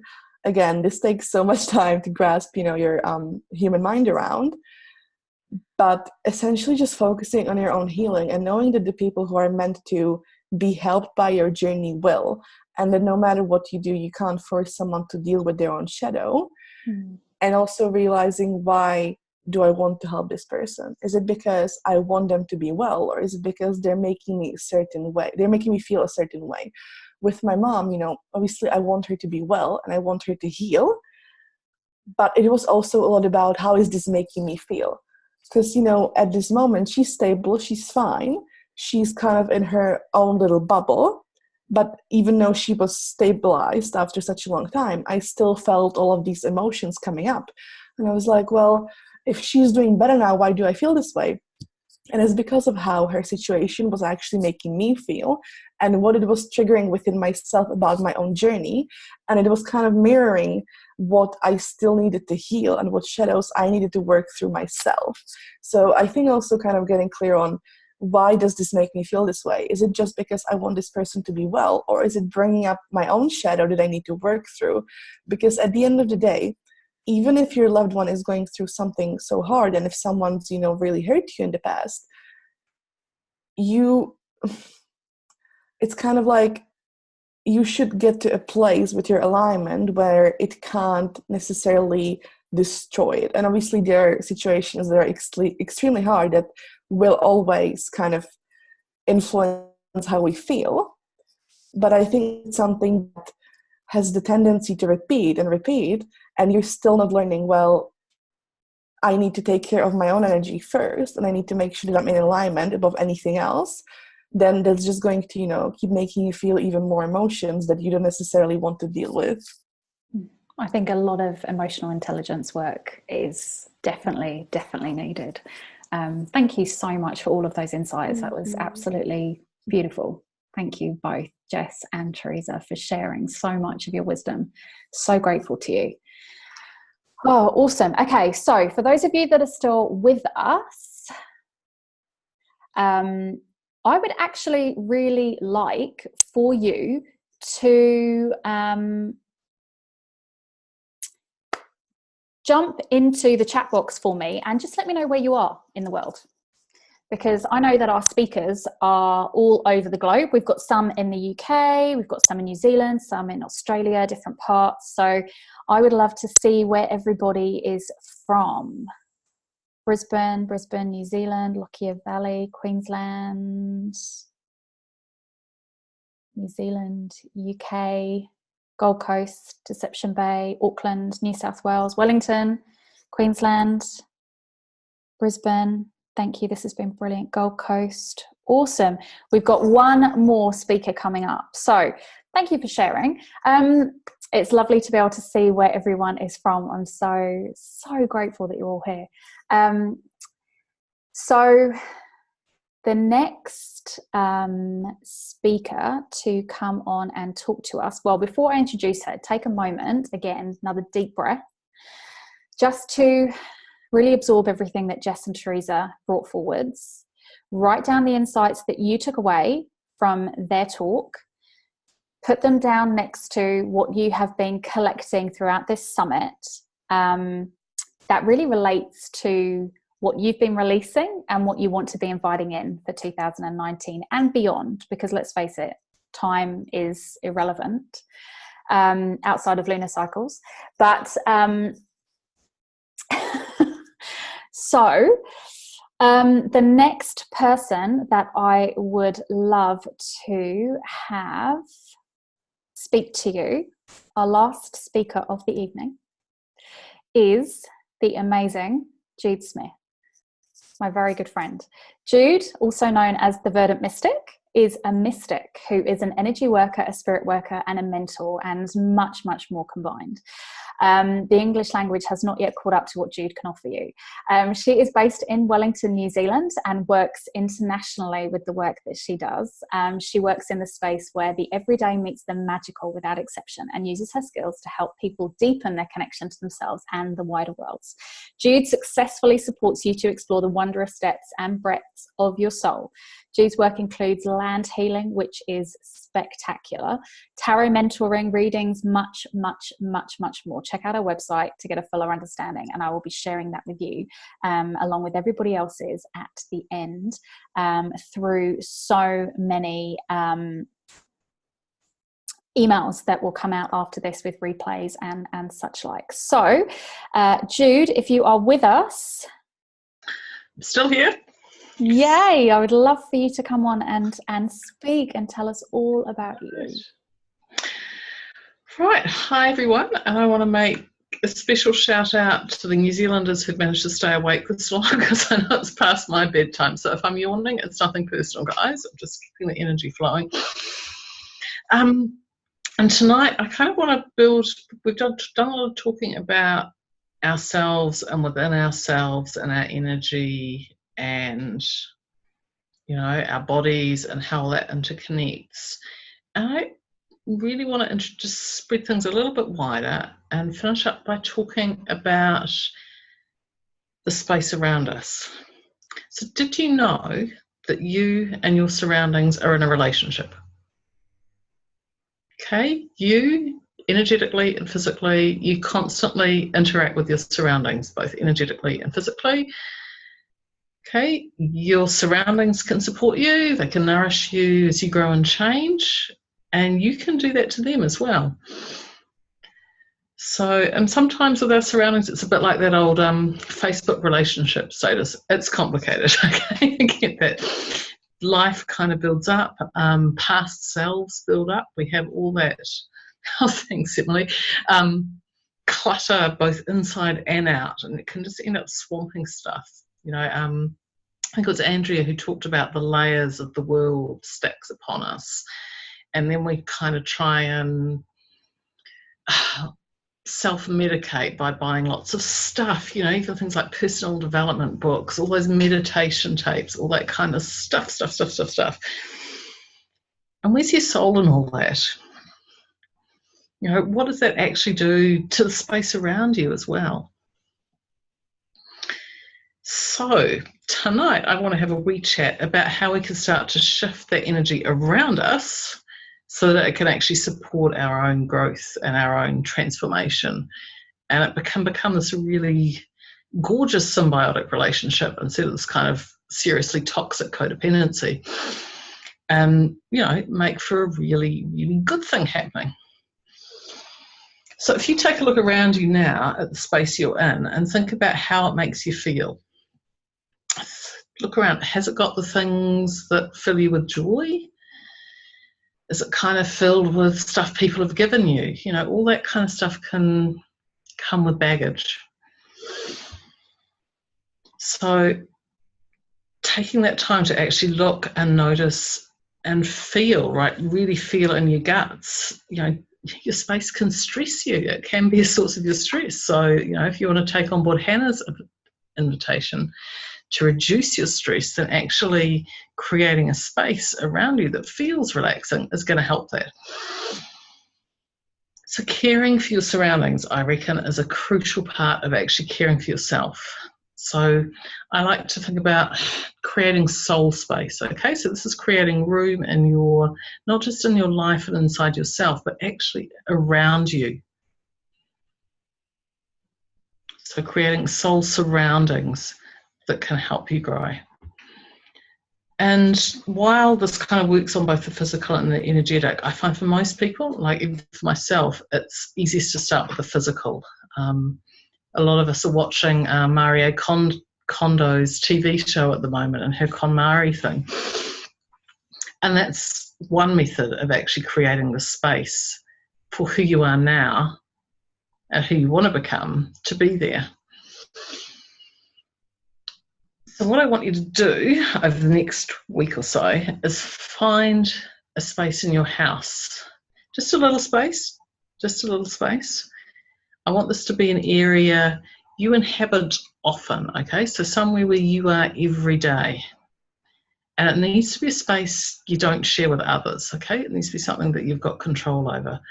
So for me, when I started this journey of soul space, it was my bedside table. Not the lounge table, everybody dumps stuff over that. You've got no control over that. And I took that bedside table and I committed to clearing it all off, keeping it clean, and maintaining that area in a way that nurtured me. And from there it spread, it rippled out. I cleared the bedroom floor, I cleared my dresser, and then my desk, my studio space, my office space around me. The gallery wall behind you flowed from that. The rest of the house is still actually a bit of a nightmare for me, and I try not to look at it too much because I share it with a lot of people. I have family. But if I can keep those areas of mine reflecting me now, then I stay sane and healthy, and I can cope with the crazy lounge. You can cope with other people's clutter that much better. And when I go into the bedroom, I don't look at my husband's side of the bed. I love him dearly, but that is really not my soul space. It's just my side of the bed. So, and what I did was I realised I had a lot of, stuff had built up. I had a lot of books I felt I ought to read. I had a lot of things right beside my bed, right beside my head when I'm sleeping. This is pretty critical stuff that were actually not helping me. They were keeping me awake. They were full of other people's things, the things I felt I ought to, I should do, that would be really sensible and good for me to do, but nothing that actually spoke to my soul. So, what happened? A huge bunch of library books got returned without ever being read. I looked at them. I was like, actually, no, is this, I looked at everything on there and was like, is this me? Is this something I actually want to interact with? Is it? And yeah, a lot of stuff was just like, no. And so it went. Some of it moved to other parts of the houses and some of it just moved right out. But this wasn't a one-time only thing either. I started and I did a bit and I set it up and that worked for a little while. And then it's like, you know what? I've grown and changed. This space needs to grow and change with me. And so rather than being a one-time only fixed destination, this is ready for your house and garden space, it's this ongoing journey, and it becomes almost like a conversation with the space. So I'm going, is this something we need together? Is this helping us work together? And if it's not, then it goes. And as that happens, my soul expands and the space nourishes me. So it becomes this really, really beautiful thing. So, and even things like cleaning, like dusting, and I'm feeling a little bit guilty because I didn't dust this weekend and I really need to, become this loving act of tending instead of a chore. That gives me a chance to interact with all the things I have around and go, yes, no, okay, you need to move a little to the right. That's not quite working there. How about I pop you up here? All that kind of stuff. You can check if your pot plants are thriving, that kind of stuff. And move things around and keep things fresh and alive, just like you are. You're fresh and alive. You're changing, you're growing, you're transforming. Why wouldn't your space? Now, one thing I do have to mention, Pinterest. I know we probably all love Pinterest, and it is a wonderful thing, but use it wisely. Don't get stuck into thinking you need a fully renovated Georgian mansion before you can start this journey, okay? You don't. You really don't. You just need where you are now and to start carving out a little corner of that to be calm. And I can see a few people in the comments going, yeah, my bedroom is my sanctuary. my office, my creative space, yeah. So both those things, so your sanctuary space, your creative spaces, those are the ones I'd really encourage you to look at and start making just little bits. And you can let nature and your senses out to play. You know, sometimes we get so hung up on visuals, and I think Pinterest and Instagram, all that kind of stuff feed on that. You know, it's very easy to be visual, and visuals are important. But let the sunlight and breeze flow through an energetic dozy space. Pull your curtains, open your windows, even if it's the middle of winter. You don't have to do it for long, but it will still freshen things up and flow things through. You can use scent and sound as well as colour and texture to delight you. So you can have stuff that you like to smell, stuff you like to hear. You might not be able to control your neighbour's weed eater or leaf blower addiction, but you know, you can still use things like a bell. Ring it. It will actually clarify the air around you and the sound ripples out. You can have a place to put on your favourite tunes to get you energised every morning. You can use, you know, if you can't light incense, I have a house full of asthmatics, I can't light incense very often, but I actually use the stick incense like potpourri sticks. I just shove it in a pot plant and the smell will actually permeate slowly and everyone can still breathe. And when you're cleaning, a little tip I learned from a feng shui book, remember the corners, okay? Oftentimes we have things in from the corners and things just get a little bit dusty in there. That's really important to get in there, vacuum in there, dust there, move the air around, energize it. It's surprising what a difference that can make. So this journey of soul space, I've actually been on it since I was a kid. I hadn't realised how my kind of interior decorating fetish, I suppose you could call it, obsession's a kind of word, could actually be a spiritual thing until quite recently, until Alison kind of pointed it out, that this is actually the flip side of land healing. The land healing I do is like major surgery dealing with hauntings and really weird vibes and toxic energy and unhappy land spirits and all that kind of stuff. But Alison asked me, what about prevention? Is there a way we can do that? And yes, there is. And it is stepping up and committing to having this loving relationship, sending light and love to your surroundings and doing that physically as well as energetically. And I think that is all I have to say for now. Except it's a journey, like all of our personal growth stuff. We're never going to be finished this as long as we're breathing, and honestly, even beyond where we're breathing, this keeps going. Creating soul space can be both joyous and playful and creative, and it's really fascinating. I actually like taking photos of my spaces over the years. I have photos of my office space going back to kind of stuff I don't actually want to confess to. And it's really fascinating to see how the space around me here has grown and changed with me over the years. So yeah, I'd love to hear from you. And yeah, if you've got any questions, hit me up. Everybody wants to go and spring clean now. Yeah, and Tanya's saying, yeah, always clear the energy, but I'm all out of words. Oh, Jude, thank you so much. And I know that was just such a lovely thing to complete this with. You know, we've worked on so much about all of us and our energy, but that finishing touch of actually how we interact and how we can make that practical difference in the space that we inhabit is just so beautiful, and a lovely way to kind of end the summit for us. So thank you so much, because I know for me, doing the master bedroom has been the first thing I want to do this year. So that's been my January. I'm moving through the house and I'm going master bedroom first, and I'll move through the rest. And I keep thinking, you know, like when we were talking earlier on and Emily started and she said she went through the colour yellow, everything was yellow in the room that she was in. You know, as our soul and our energy changes, so will the aspects around us. And then you were talking about how you've taken pictures along the years of the change and how you've adapted to that.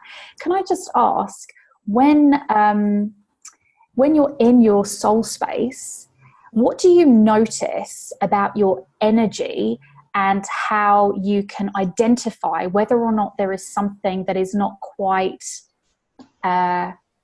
in tune with your soul space or not? Yep, no, usually if I walk into the space, I just go, especially if I've just cleaned it as well. It just feels so good. And so I know that sometimes something will just niggle. So keeping an eye out for that kind of niggly stuff. And if you're not sure what to do with it, just pick it up and put it somewhere else and just see how that changes stuff. I say too, like if you are decluttering, I'm doing that at the moment as well. You don't have to do the whole room all at once. I'm actually literally doing one drawer a day. And even that, I'm seeing the energy shifting and I can feel the difference in the place. Even though it's not even visible, you can still feel that kind of thing. Yeah, I think there's something to be niggles. said for setting your expectations to just really appreciate that this is a long process, and like you said, is never going to be done. So and it's funny what you're saying about colours changing, and Christine just commented she never used to like having red ornaments about the house, and now they're everywhere. Pink, I now have pink in my room, and this is a colour nobody has ever associated with me in my life. But yeah, it's just snuck in the last 18 months. I've got no idea why, but I'm enjoying it. So I love it. Yeah. Love it. Heart chakra. Yeah, well, the whole room here is green, so you're definitely heart chakra all the way. Getting in there. Love it. Oh, thank you so much. And I guess you've sparked everyone into wanting to do a big clean. This is the way that Jude has found to enjoy cleaning, because I know how much she despises it. Oh, you should have seen me on Twitter today about vacuum cleaning. Vacuum cleaning is not my friend. Dusting. Resistance training. Yeah. Dusting and playing with things is fun, but yeah.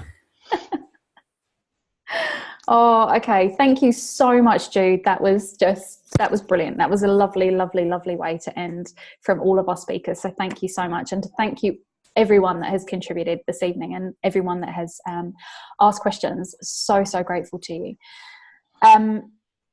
Okay, so it is getting really late and we've gone so much over what I was expecting. I can see Joanna there in bed. You look like you're going to fall asleep.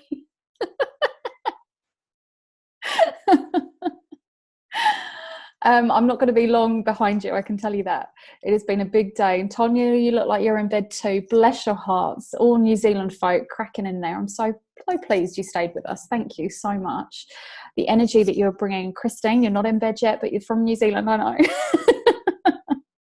So, what I would love to do now is if anyone wants to ask any questions, I would absolutely love to open up your microphone and have you speak to one of our panel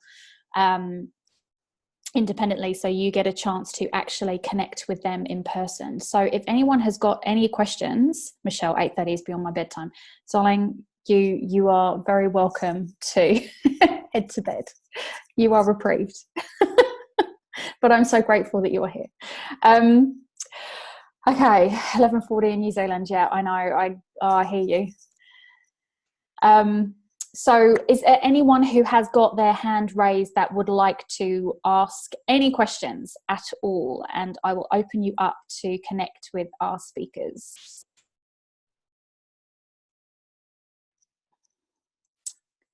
Okay, no live questions.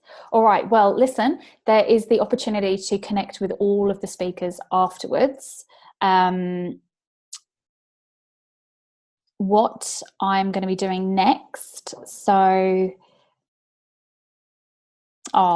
Katie had to stay up late for Jude. Well done, that's gorgeous. And Kirsten, Leesa and Jude, what you both shared was invaluable to me right now. Thank you so much. Yeah, that's amazing. See, life-changing stuff. I'm so glad that we could bring this to you. Every one of you speakers were fantastic. So thank you so much for sharing everything that you have tonight. And I know how much you gave. It was really, really sensational. So the process that we're going to do next is I'll send out an email with all of the speakers' top tips because I know that there was such a wealth of information. So we will send out an email to you. So look out for that. It will give you a rundown of the top tips from each one of the speakers. The next thing that you'll be getting is the replay of this, and then you'll be able to watch it time and time again. And then after that, there will be some special offers coming out from the speakers, because one of the things that I know to be true, okay, is that giving you this level of information and touching such interesting, awesome subjects starts to create a catalyst within us that needs addressing. And I can't think of anyone better than these women here tonight if anyone needs additional support or assistance in taking things to the next level. So each one of these ladies has got a special offer that is going to be open for a 24-hour period for you.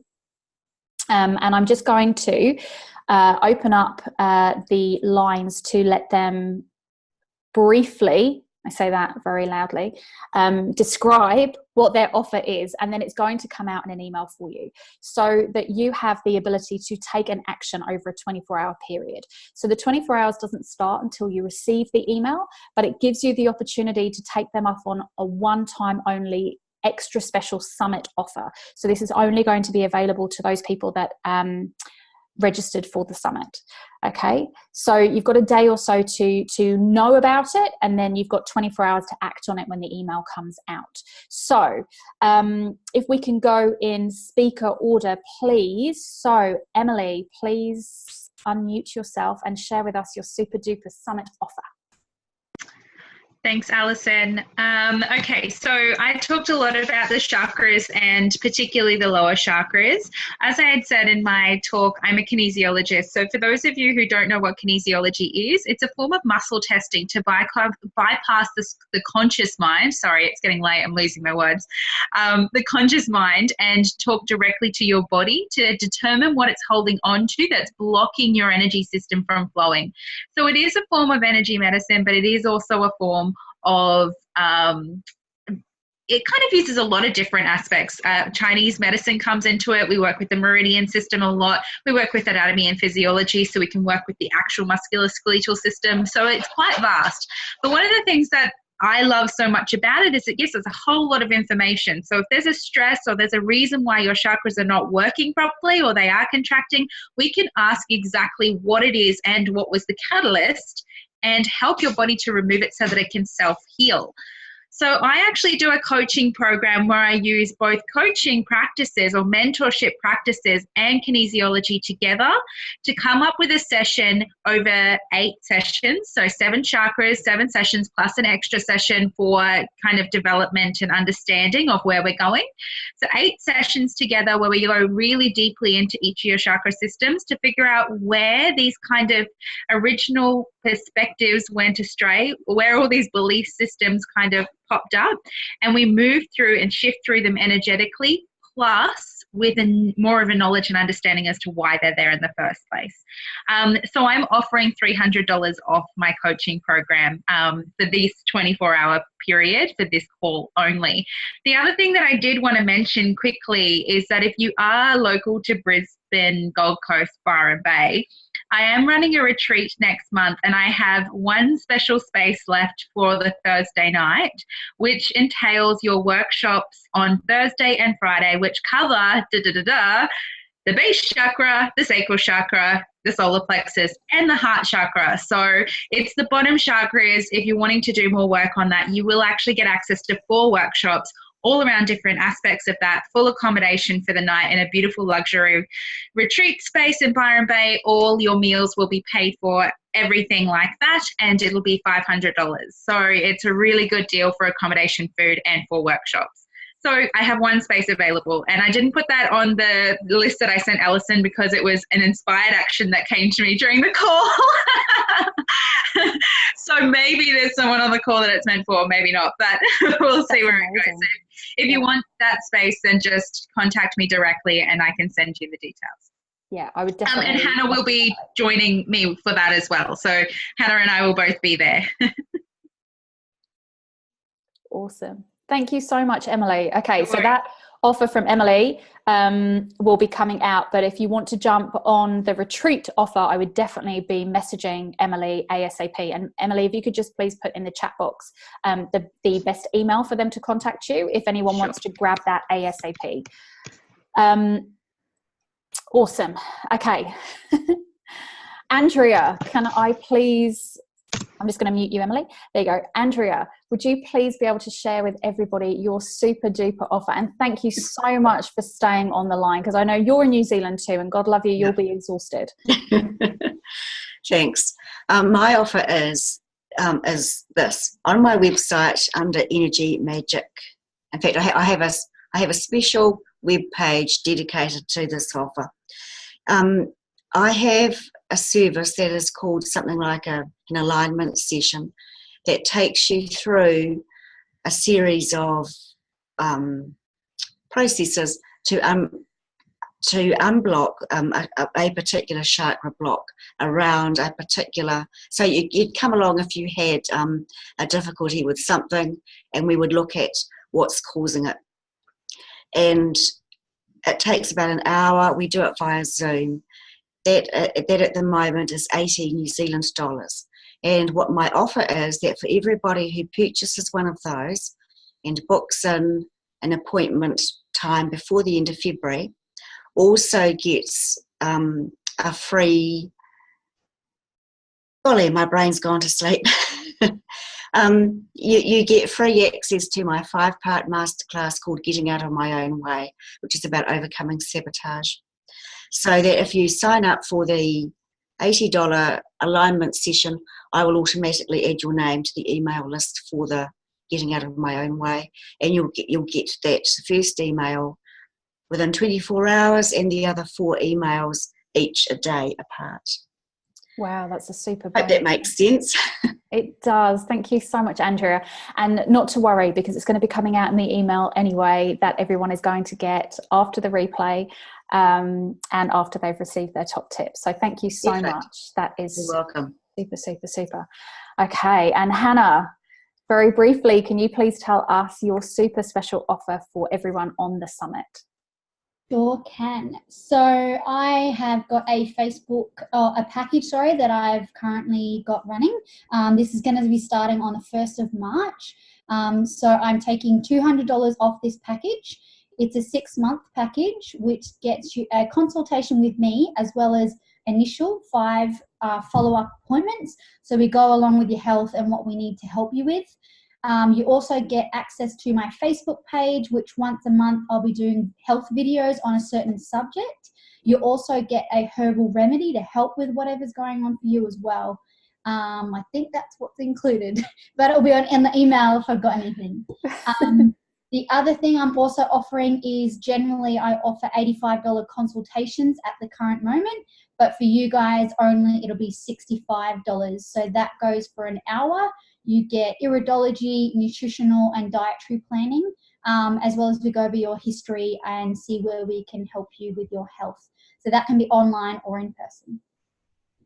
Awesome. Thank you so much. Thank you. That's an amazing opportunity for everyone to get themselves sorted, and I'll be putting myself on that list. Yeah. Yay. Oh, fabulous. Okay. Oh, you're muted. Fantastic. Leesa. Hello. Hello. Would you be kind enough to share with the lovely Summit audience what your very special offer is for them? You'll be able to download my ebook for free. And that will give you how to market your Instagram. So there's tips and hints in there, and a checklist. Wow, thank you so much. That's amazing. That's really, really awesome. Thank you. Oh, I'll definitely be using that as well. Oh, fantastic. Thank you. Okay, and now over to Jess and Tereza. Sorry, I was just unmuting myself. No worries. So Jess and I have actually come out with a group program together. It's called The Witch's Circle, Your Rebirth by Fire, and it is the catalyst to your growth and healing. So we essentially put everything we've learned throughout our spiritual journeys and all the practices we utilized in a 6-week program.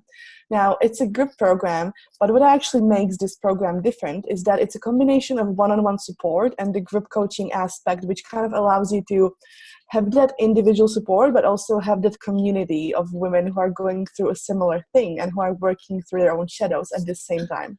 So when you book your spot, which by the way, spots are limited, and we start on February 4th, but when you book your spot, you get the opportunity to book a reading with us, an intuitive reading.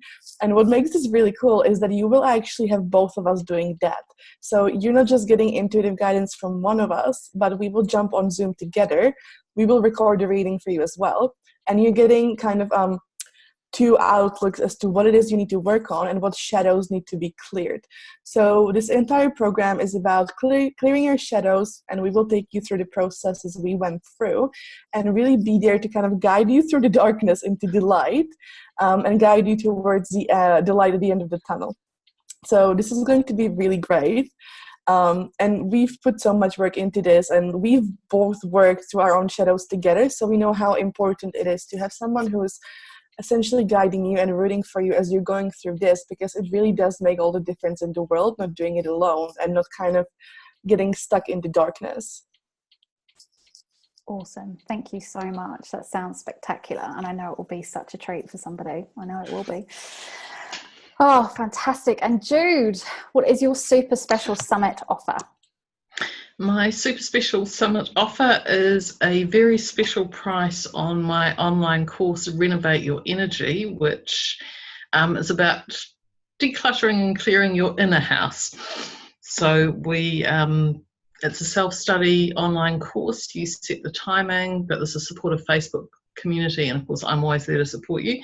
And you be clearing your inner clutter from root to crown over however long you take. Wow. Thank you so much. And I know that that is a labour of love that has been worked on for a long time, and very rightly so. So yeah, that will be fabulous for anyone that takes you up on that offer. So thank you. And guys, I really appreciate you all giving your time to speak and give your wisdom tonight, not to mention the amazing special offers that you have given to the people registered for the summit. I am deeply grateful for that, because that was not an expectation for that, but really, really amazing for you to be able to gift that in addition to everything else that you have given. So thank you so much. Everything's going off here. Thank you. Yeah, it's been wonderful. It really, really has been. I would love to close off the summit. I have an offer that I would like to also make, and that is for a clarity and direction session. And I think that fits in really nicely with everything that everyone else has been talking about, really. It's something that I do with everyone that I work with, and it's only something that I've recently opened up as a one-off session. And normally I charge $550 for the 2 hours.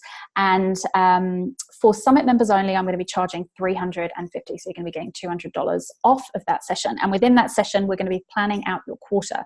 So to help you identify what you need to be doing, where you need to be going, what you need to get clarity over. And these are like insane one-to-one kickoffs that really spark intuitive drives to get you from where you are now to where you want to be, with a level of success that you probably haven't yet experienced. So they're mammoth and I love them. So I would love to offer that to you for a one-time only for Summit participants. So thank you so much for being here.